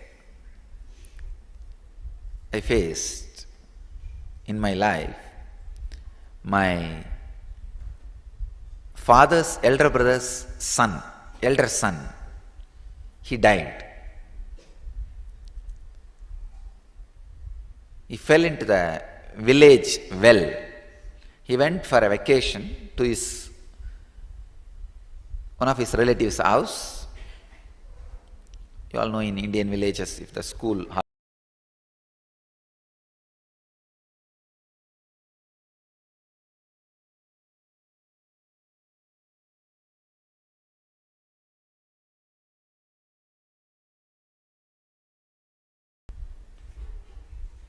the first death I faced in my life, my father's elder brother's son, elder son, he died. He fell into the village well. He went for a vacation to one of his relatives' house. You all know in Indian villages, if the school holiday, immediately we'll pack and go to some aunt's house, uncle's house, 2-3 days run around there and come back. It's the only way of vacation. He went to a vacation nearby village.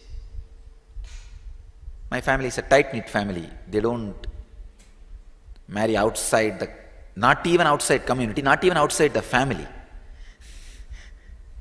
They'll marry inside. If you pick up one person, he will have 10 way of relationship with other persons. So, this boy used to be dumb and deaf little. So, he can't speak fluently. He went for vacation and the villages will have a wall, the well without wall. So, this guy was running around and fell into that well and died, unfortunately. So, when his body was brought, first time, it's reality for me. Somebody whom you saw till few days before will not be there with you anymore. I can say in a way he was my first devotee. He used to have a great devotion for me. He is the one who will bring water, flowers, everything for my puja. He had a tremendous love and respect for me. Even though I am younger, to him, he will bring all the things necessary for my puja, help me in puja, assist me. Very religious person. And I used to give him a lot of attention. I am the only person who can play with him or who can entertain him. You see, in all other play, you need to talk, you need to interact, you need to be equal. But my play is sitting with the deities and playing, doing puja. There you don't need to talk much. And only I will be able to accommodate him in my play. Nobody can accommodate. So I used to have a tremendous love for me, and my first assistant, maybe I can say, and a great devotee. Suddenly, he is not there. Apart from my practical problems of who will assist me in my puja and all that, who will fetch me water, who will get me flowers, who will get me sandal paste, then with that only you can do puja. I was thinking, who will do all this work? Such a big shock. The basic understanding that death is inevitable got drilled in me. Actually, I can say, this awakened the sense that I have to be dependent only on me, only on my body and mind for anything I want to do. Society will not be a permanent help. That reality was completely experienced by me. I can say, surely it has awakened a very deep, next level strands of DNA in my body. So, independence. I can say, this was one strong shift in my body.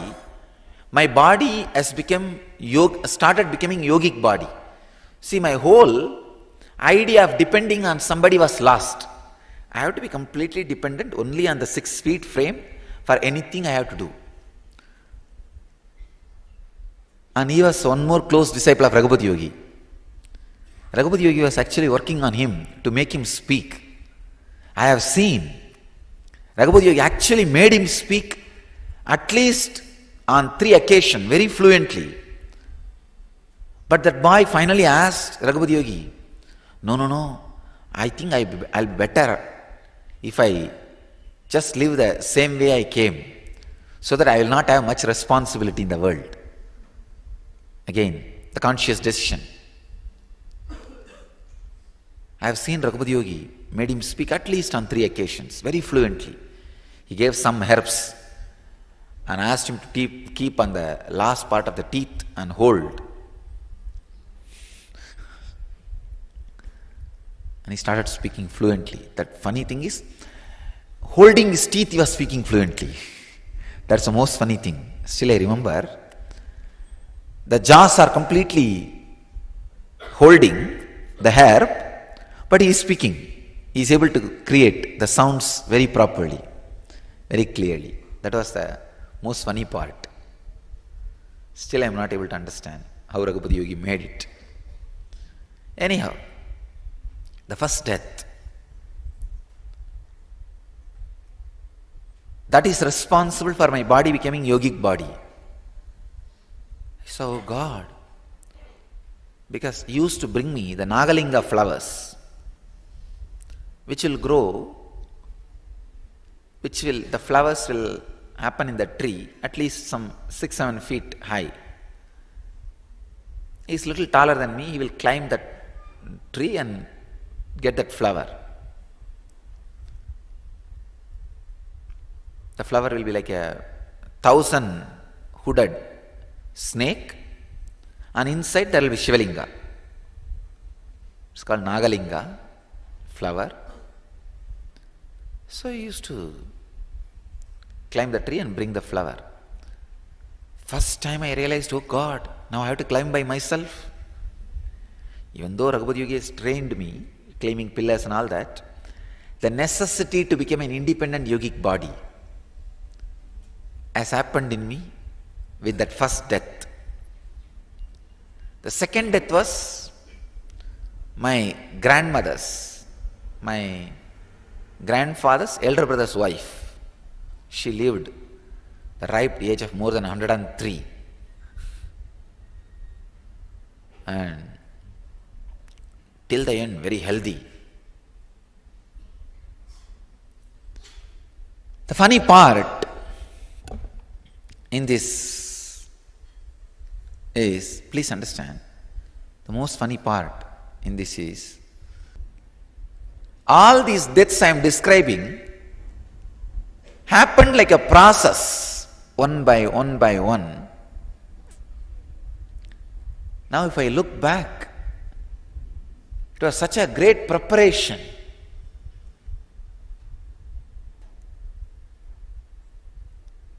How the cosmos was making incarnation. Actually, I myself enjoy that story. I am writing an autobiography. I do not know whether somebody else is enjoying or not, going to enjoy or not. I myself intensely enjoying.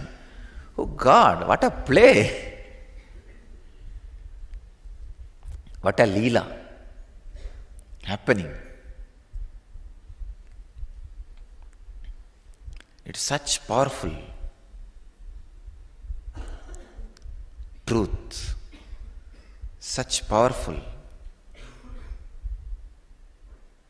incidents, played so beautifully, such a coordinated way. The next death, my grandmother's death, that has given me the lesson of society cannot be trusted, and it is not a structure as it is believed by you. Father is not a father, mother is not a mother, uncle is not uncle, aunt is not aunt.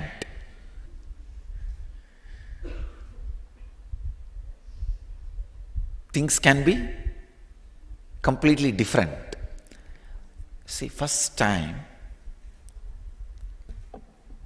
I realized people can talk one thing and think something else. I never understood you can think something and talk something else.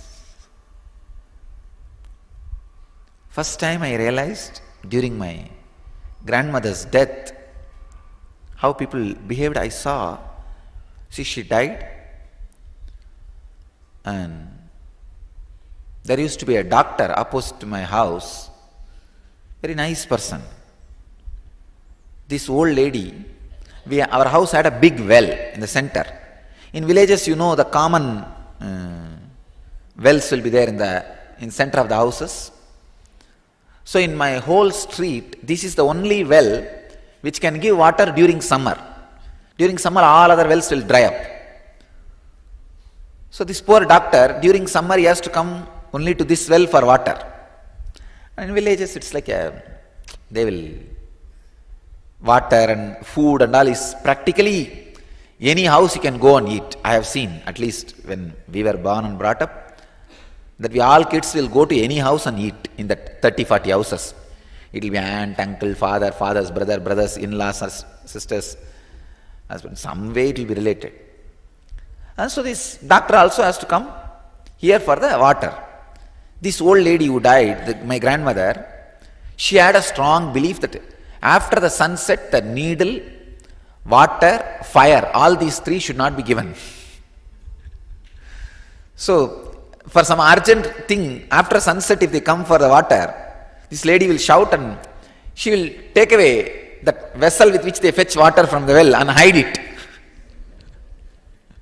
Once the doctor came for very important, urgent reason,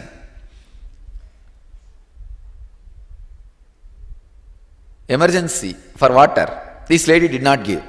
She quoted that proverb, needle, water and fire should not be taken out of the house after the sunset. It's a village belief. So, the day before she died, it was late night. She had some problem. She need to have injection. Some injection. So the doctor was called. The doctor came and checked everything and he said injection has to be given. Then that old lady said, go and bring from your house an opposite house. This doctor said, you only used to tell water, needle and fire cannot be brought outside the house. After the sunset, how can I bring?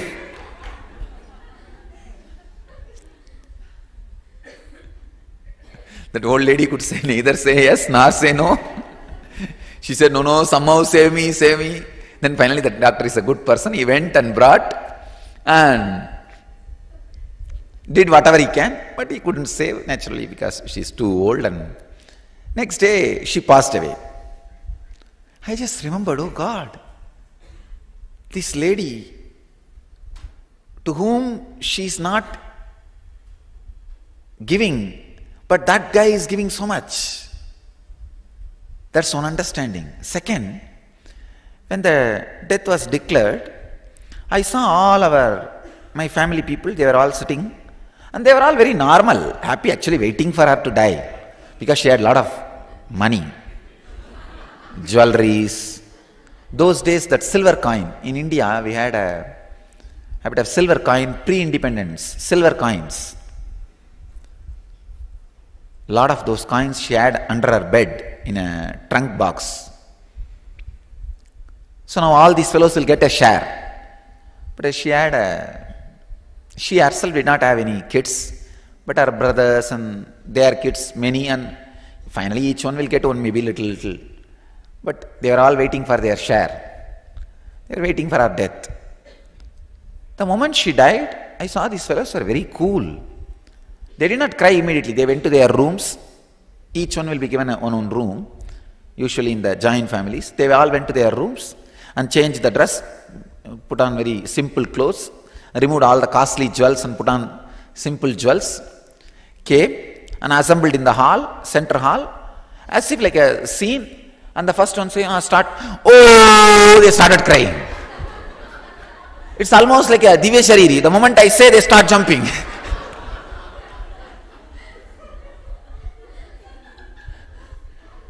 And they start. I thought, oh God, I thought the pain or the suffering will come immediately. The moment you say, she has died, but these guys all went and did removed their makeup and they all opened their hair, almost preparation for the whole scene. And I remember some of the ladies, they wiped all the powder and eyeliner, whatever they had. They came and sat in round circle and, oh, Party, you left us and went away. Oh, Granny, you left us and went away. They started, I couldn't understand. Oh, God. Just 1 minute before, they were all right. And the doctor declared at least 20 minutes before she is dead. How come 20 minutes, no pain, no suffering, no crying came out? Till all of them went to their rooms and changed their clothes and came back. And they were even waiting for somebody to arrive. So they all waited. When the last one arrived, then they started, oh, Granny, you left us and went away. There is a typical song. I thought, oh God. Anyhow, I was not able to cry. I was feeling sad because I missed my candy every day. Every day she will give me one job. She'll tell me to go and bring tobacco from the corner shop in the street. Every corner in the street, she'll ask me to go and bring tobacco for chewing. She'll not give money. She'll tell, take from your father. My father is a spendthrift. That is the right word I have to say. And he and money can't go hand in hand. Anybody asks anything, you will give away. You don't need to ask second time. Only once you need to tell him, you are in suffering, and he will give it away. And he will give me the money, and I will get tobacco for her and candy for me. And from today, no candy, because she is gone. And I was only feeling bad for that, but I was not crying. I know all these fellows are trying to fake that crying. I slowly started laughing. Oh God. I'm a small boy, 10-year-old boy maybe. I went and leaned on my mother's back. Still I remember very clearly. They were all sitting like around and they were putting their hand on each other and bending and going up and down. That is the way they cry. Oh, granny, you left us and went away. That is the way they cry. I'm giving you the exact scene. And then after 2-3 times you shout that clean the nose and wipe on the back, somebody's backside sari, somebody's pallu.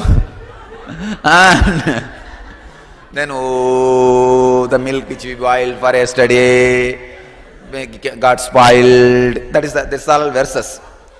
And the buttermilk which we kept for you is drank by the cat. Then we realized you are not going to be here to drink that milk, to drink that buttermilk. These are all, I'm giving you the exact translation of the village verses. When somebody dies, how they sing, it's called Oppari in Tamil. And then after a few minutes, when it becomes tired, you see how many times you will bend and up and down, up and down. And after a few minutes, they will sit and they will wipe their face and they will talk. What happened to your mother-in-law? She did not come. Hey, this saree I never saw. Where did you buy? And they will be talking all very relaxed way. If some new relative comes, then, oh mama, our granny went away, leaving us. And that guy also will take the kerchief very seriously. We don't know whether he is hiding his laughter or crying. No, really, see, really, how many of you felt when you went to a death house feeling like laughing? Raise your hand. See? But you can't laugh there. What to do? Take the kerchief and hide the face. No, I saw the whole fun happening. And I was actually leaning on my mother's back. She was doing that same exercise of up and down. Now I remember leaning on her back and holding her head. Ma, you were not crying earlier. I asked, hey, she said, hey, keep quiet. Now cry. Then I peeped my head between the heads and looked into my aunt's face. She also, when she comes up, she is showing the face. When she goes down, she is okay. When she was going down, she is okay. She is just wiping the face and she is not showing any face. When she comes up, when others are able to see, she starts crying. I thought, oh God, how can this be? And still I remember very clearly all the scenes, very vividly. And these guys were not crying earlier, now they are crying. How can this sudden? And not only that, after a few minutes they settle down and only when the new relative comes, again the burst. And that guy also will sit in that circle and he will say, okay, what to do? After all, she lived her life completely. And then after 2 minutes, he will wipe the face and then ask, so everything, what else is going on? What is growing in the land, in that farmland? Is all the properties in our name or shifted to somebody else's name? They will start inquiring. And after dropping that body, after 1 hour I saw all these fellows got into our room and locked themselves. And I also somehow sneaked into the room. I saw they are sharing the wealth under our bed. Now the fight started among the family. Who will get that? She had a pavala mala, the pearl mala. Who will get that mala? Who will get this coin? Who will get that jewelry? Who will get this jewelry? And they are cutting all that mala and jewels into pieces and weighing. And dead body is lying down in the hall. But already the sharing has started. When I looked at all that, I thought, oh God, this lady had so much under her cot and she will never give a penny for the tobacco. First thing I thought, if she would have given a little bit of this, I would have given it to the chettiar and whole life she would have had tobacco and I would have had candy. And neither she enjoyed nor she gave me and she just left the whole thing and died. Then I suddenly realized, even these fellows who are fighting and sharing, they are also going to live and die like this. Same thing is going to happen. They take from her after her death. Somebody else is going to take from these guys after these guys' death. I thought, oh God, that's right.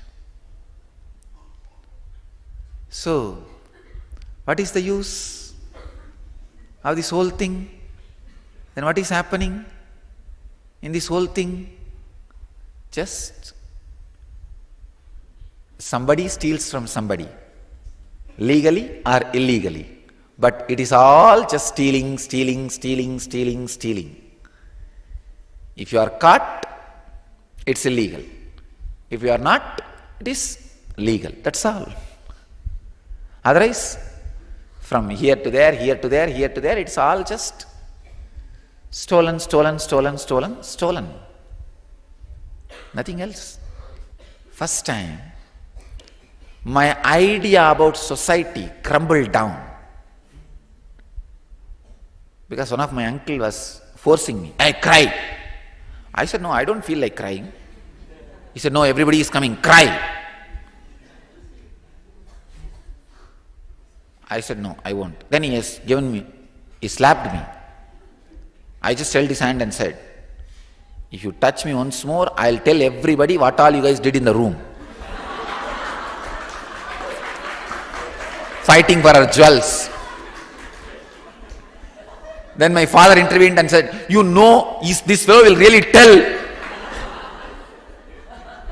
Why are you playing with him? Why are you beating him at this moment?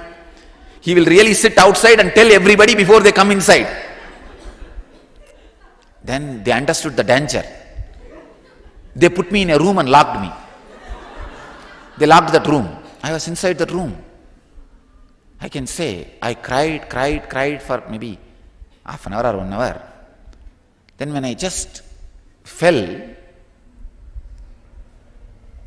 was a big opening, a kind of a breaking. My whole being settled. My respect for society has disappeared.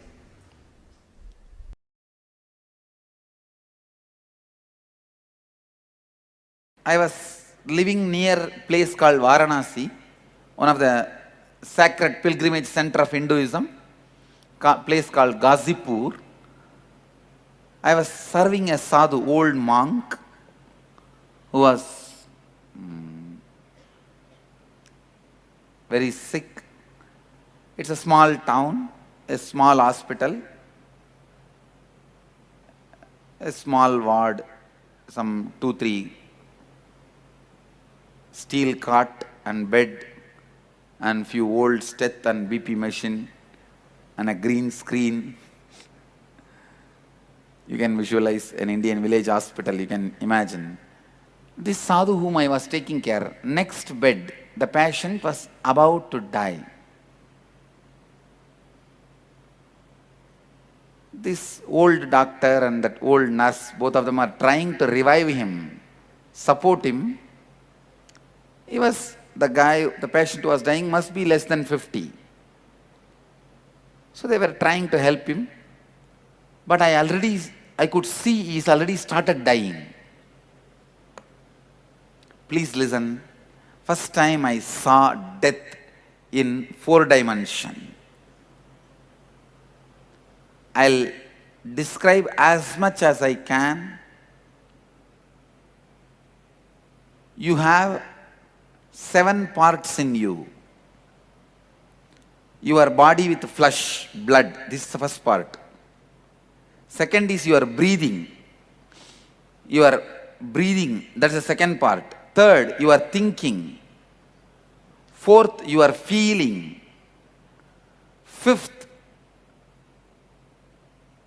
the area you experience during deep sleep, from where you are experiencing feeling.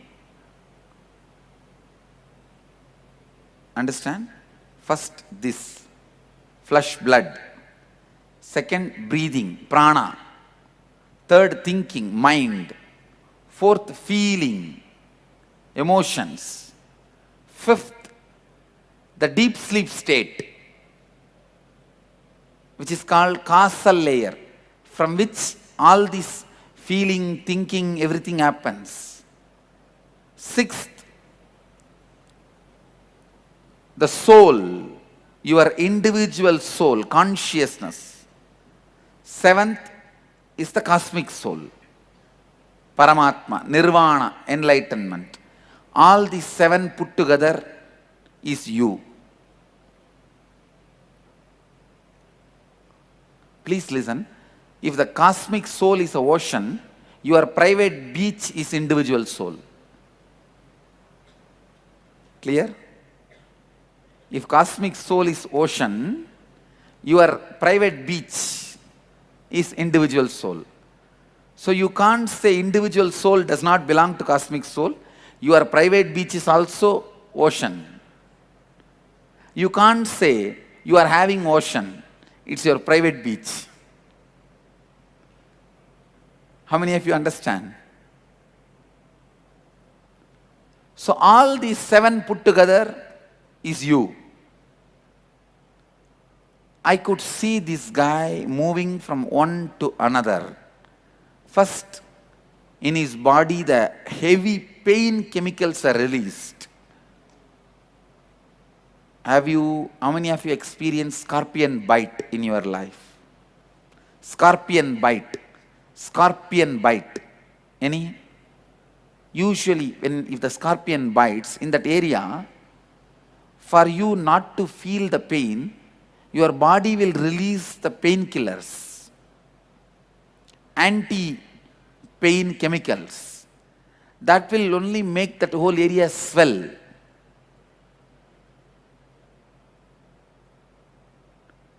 Any doctors here? Your body has a natural anesthetic methods. Do you know that? If the pain goes beyond certain limit, your body itself will release automatically painkiller inside, the anesthesia, and you will fall into unconscious state, coma. First, exactly that is what has happened to that guy. There was so much of pain in the body, as if his skin is being peeled. So much painkiller was released inside the system, he fell into coma. Automatically. The moment he fell into coma, all his patterns become alive and vital. It is like 25 kids are in the house and parents are not there. What will happen to that house? 25 violent, wild kids and parents are not there in the house. That is the way, if your consciousness is missing, and that is the way your patterns behave. Even while the kids behave, your consciousness is like a father. Your patterns are all kids. When your consciousness is not there, when you become unconscious, coma stage, patterns just make ruckus. I could see his unconscious soul was kicked like a football. Imagine in this house, in this room, one football is there and 25 football players are there. If all of them kick at that ball, what happens? So all his desire patterns are kicking at him. The ball is flying from one corner to another corner. His soul, unconscious soul, which is in coma. All your patterns have a deep vengeance on your soul, your consciousness. Please listen. Please listen.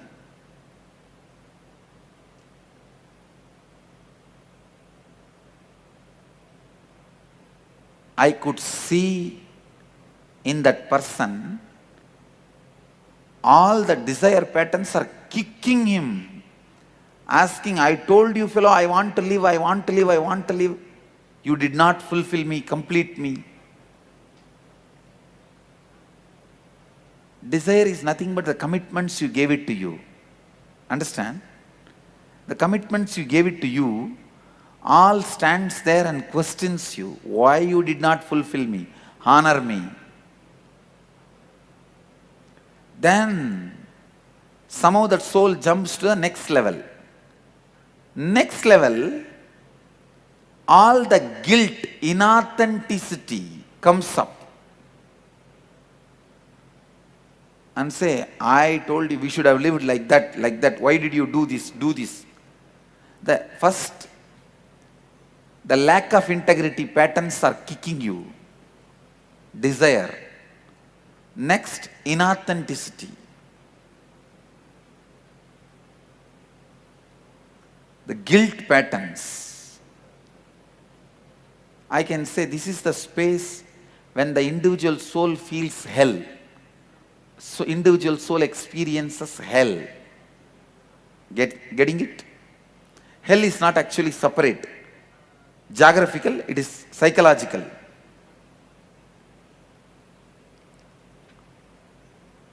And then soul moves to next. All the pains you experience in your life, your irresponsibility patterns, that comes up and shatters, beats the soul which is already unconscious. Then it finally goes and falls into that deep sleep layer. From there, it doesn't move further. It immediately goes and takes next body in that unconsciousness itself. So that is why you do not know what kind of house, parents you are choosing. You just close your eyes and walk. After entering only you open your eyes and see, oh God, I thought I am coming to the cinema theater. Now only I understood. I came to the garbage tank. Oh, you are a garbage can. I thought you are a Pizza Hut. After you enter into the garbage tank, garbage lorry, you say, I thought I am in the Pizza Hut. But now you cannot change. You have taken already one more body. Exactly this is what happens while you die. Please understand, I am giving you the visual description of what happens. You do not touch your individual soul or cosmic soul, your individuality, without even touching your individual soul or the cosmic soul consciously, takes another one birth.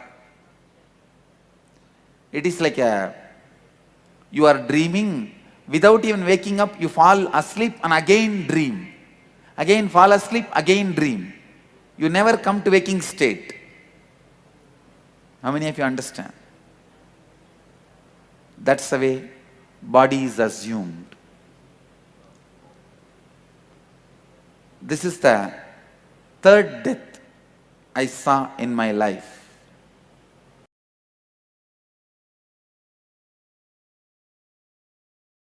When you remember that death is going to happen to you, the respect which you carry for your ego will come down. Because whatever you think should not leave you is ego. When you know for sure everything is going to leave you, then the respect for ego just drastically drops. And especially, I am a kind of a too sharp, straightforward guy. So straight away the respect for ego dropped. Then I decided, after all I am going to die. Either I should have a death experience now itself and live without the death fear, or die and see. That's all. But I have to see the death. There is a small Shiva temple in one corner and a small tower above the temple.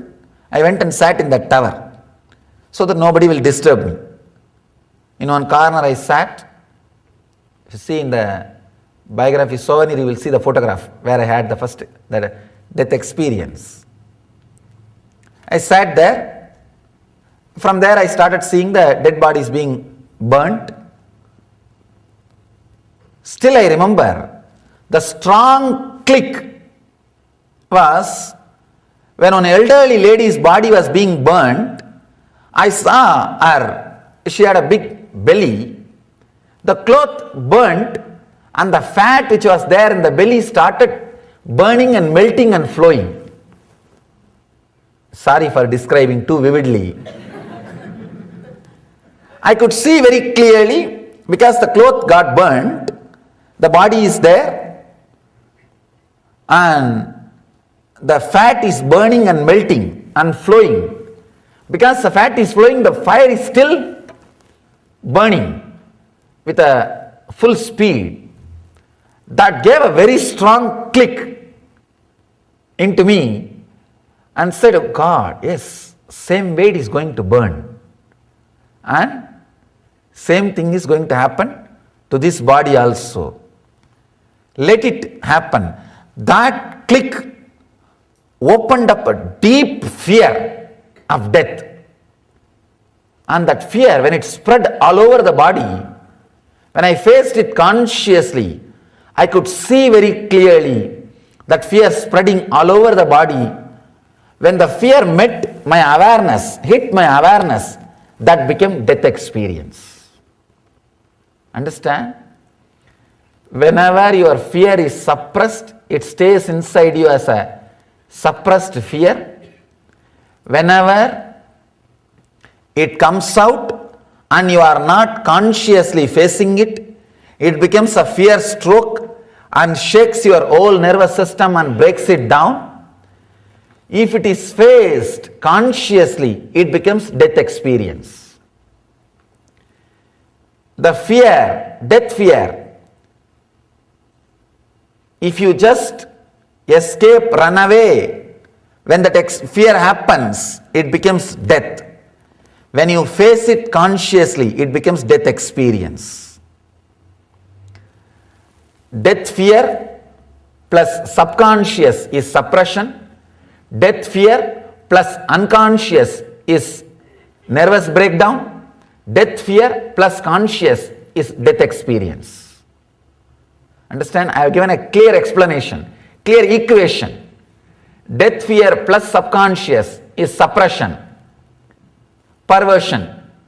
Death fear plus unconscious means you don't suppress, but neither you face. You just get shaken, frightened, fear stroke, nervous breakdown.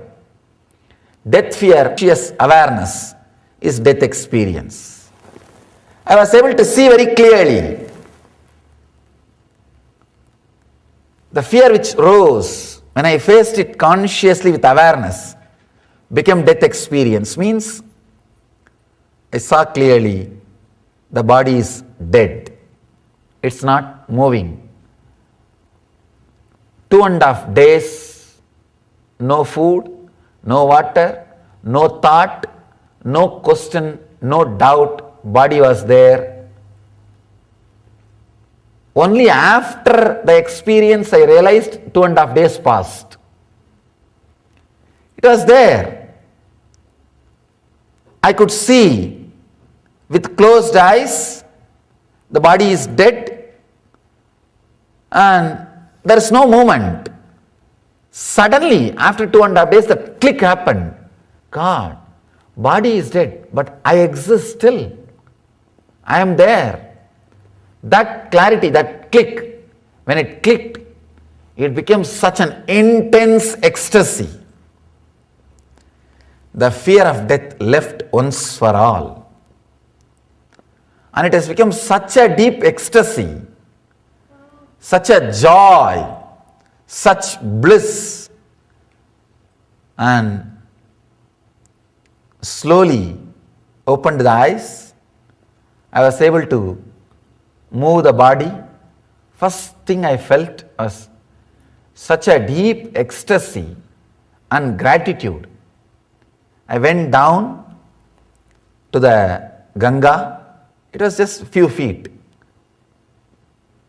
Sprinkled little Ganga water, took the Ganga water in Kamandalu, little ash from the pyre, straight went to Vishwanatha and put that ash and did the puja. That was the first thing. It was such a deep gratitude. I saw Vishwanatha was alive. Understand? Because I died, Vishwanatha became alive. Till the day before, because I was alive, Vishwanatha was always dead stone. Because I was alive, Vishwanatha was just dead stone. Because I died, Vishwanatha is the Shiva in Varanasi.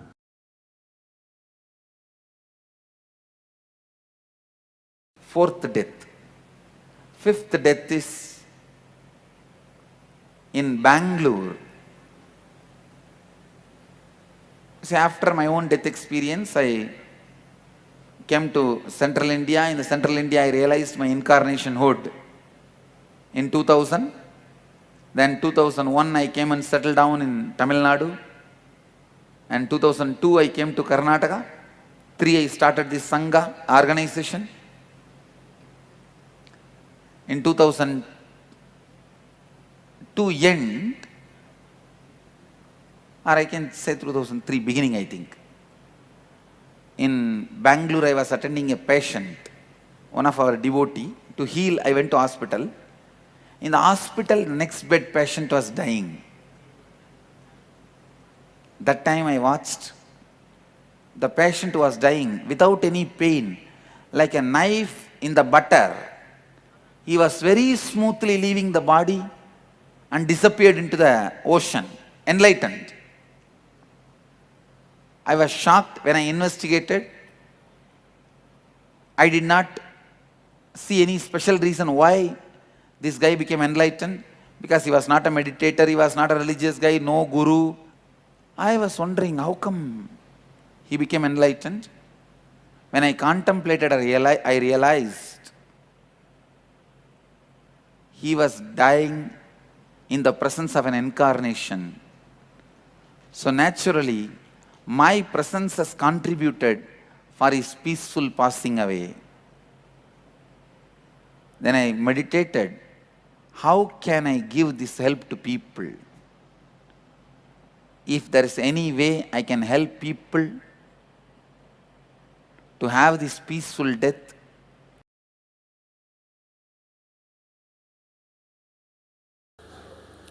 let me tell you one incident happened in my life. In Bangalore, I was giving a satsang on Ashtavakra Mahagita.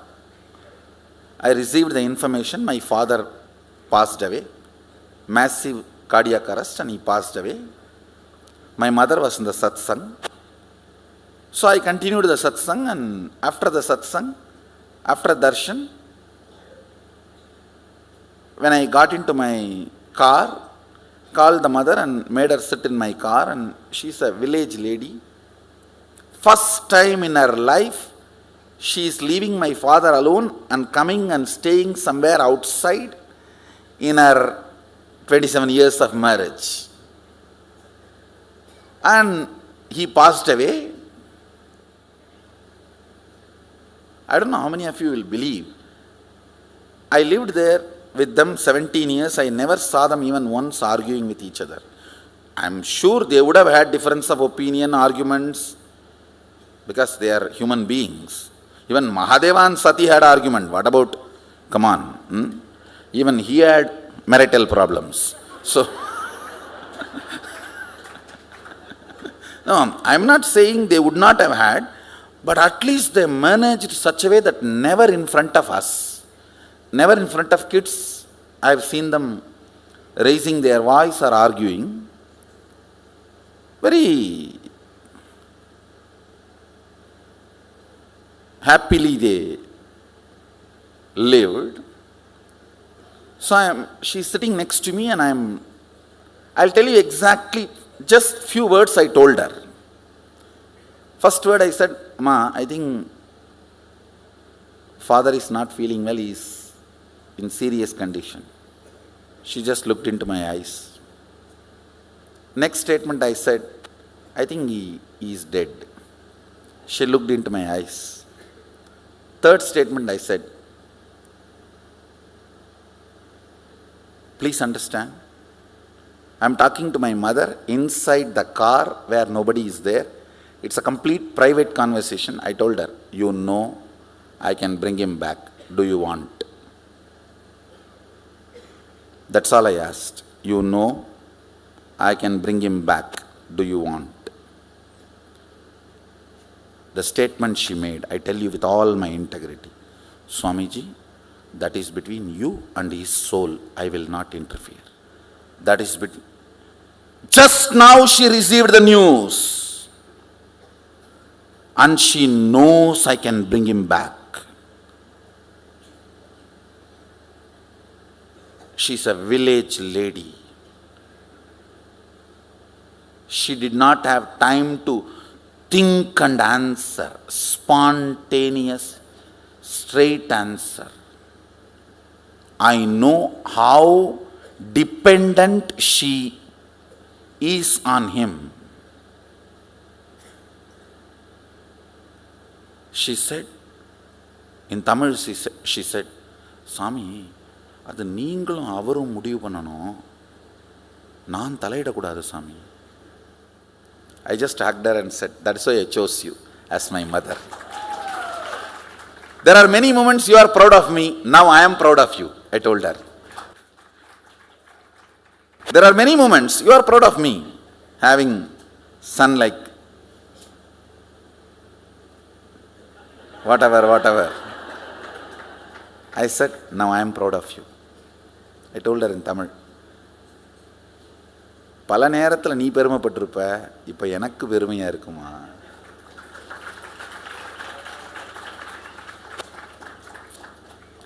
Understand with mother. In the moment where my father is dead, you can't expect me to lie or give a false hope. All of you understand? With that integrity, I am talking to all of you now. The integrity with which I was talking to my mother when my father is dead. I told her, all right, I'll relate with him and then decide. Anyhow, he wanted to rest, he wanted to relax. He said, what more? Just. He wanted to rest, so I liberated him, and that's different.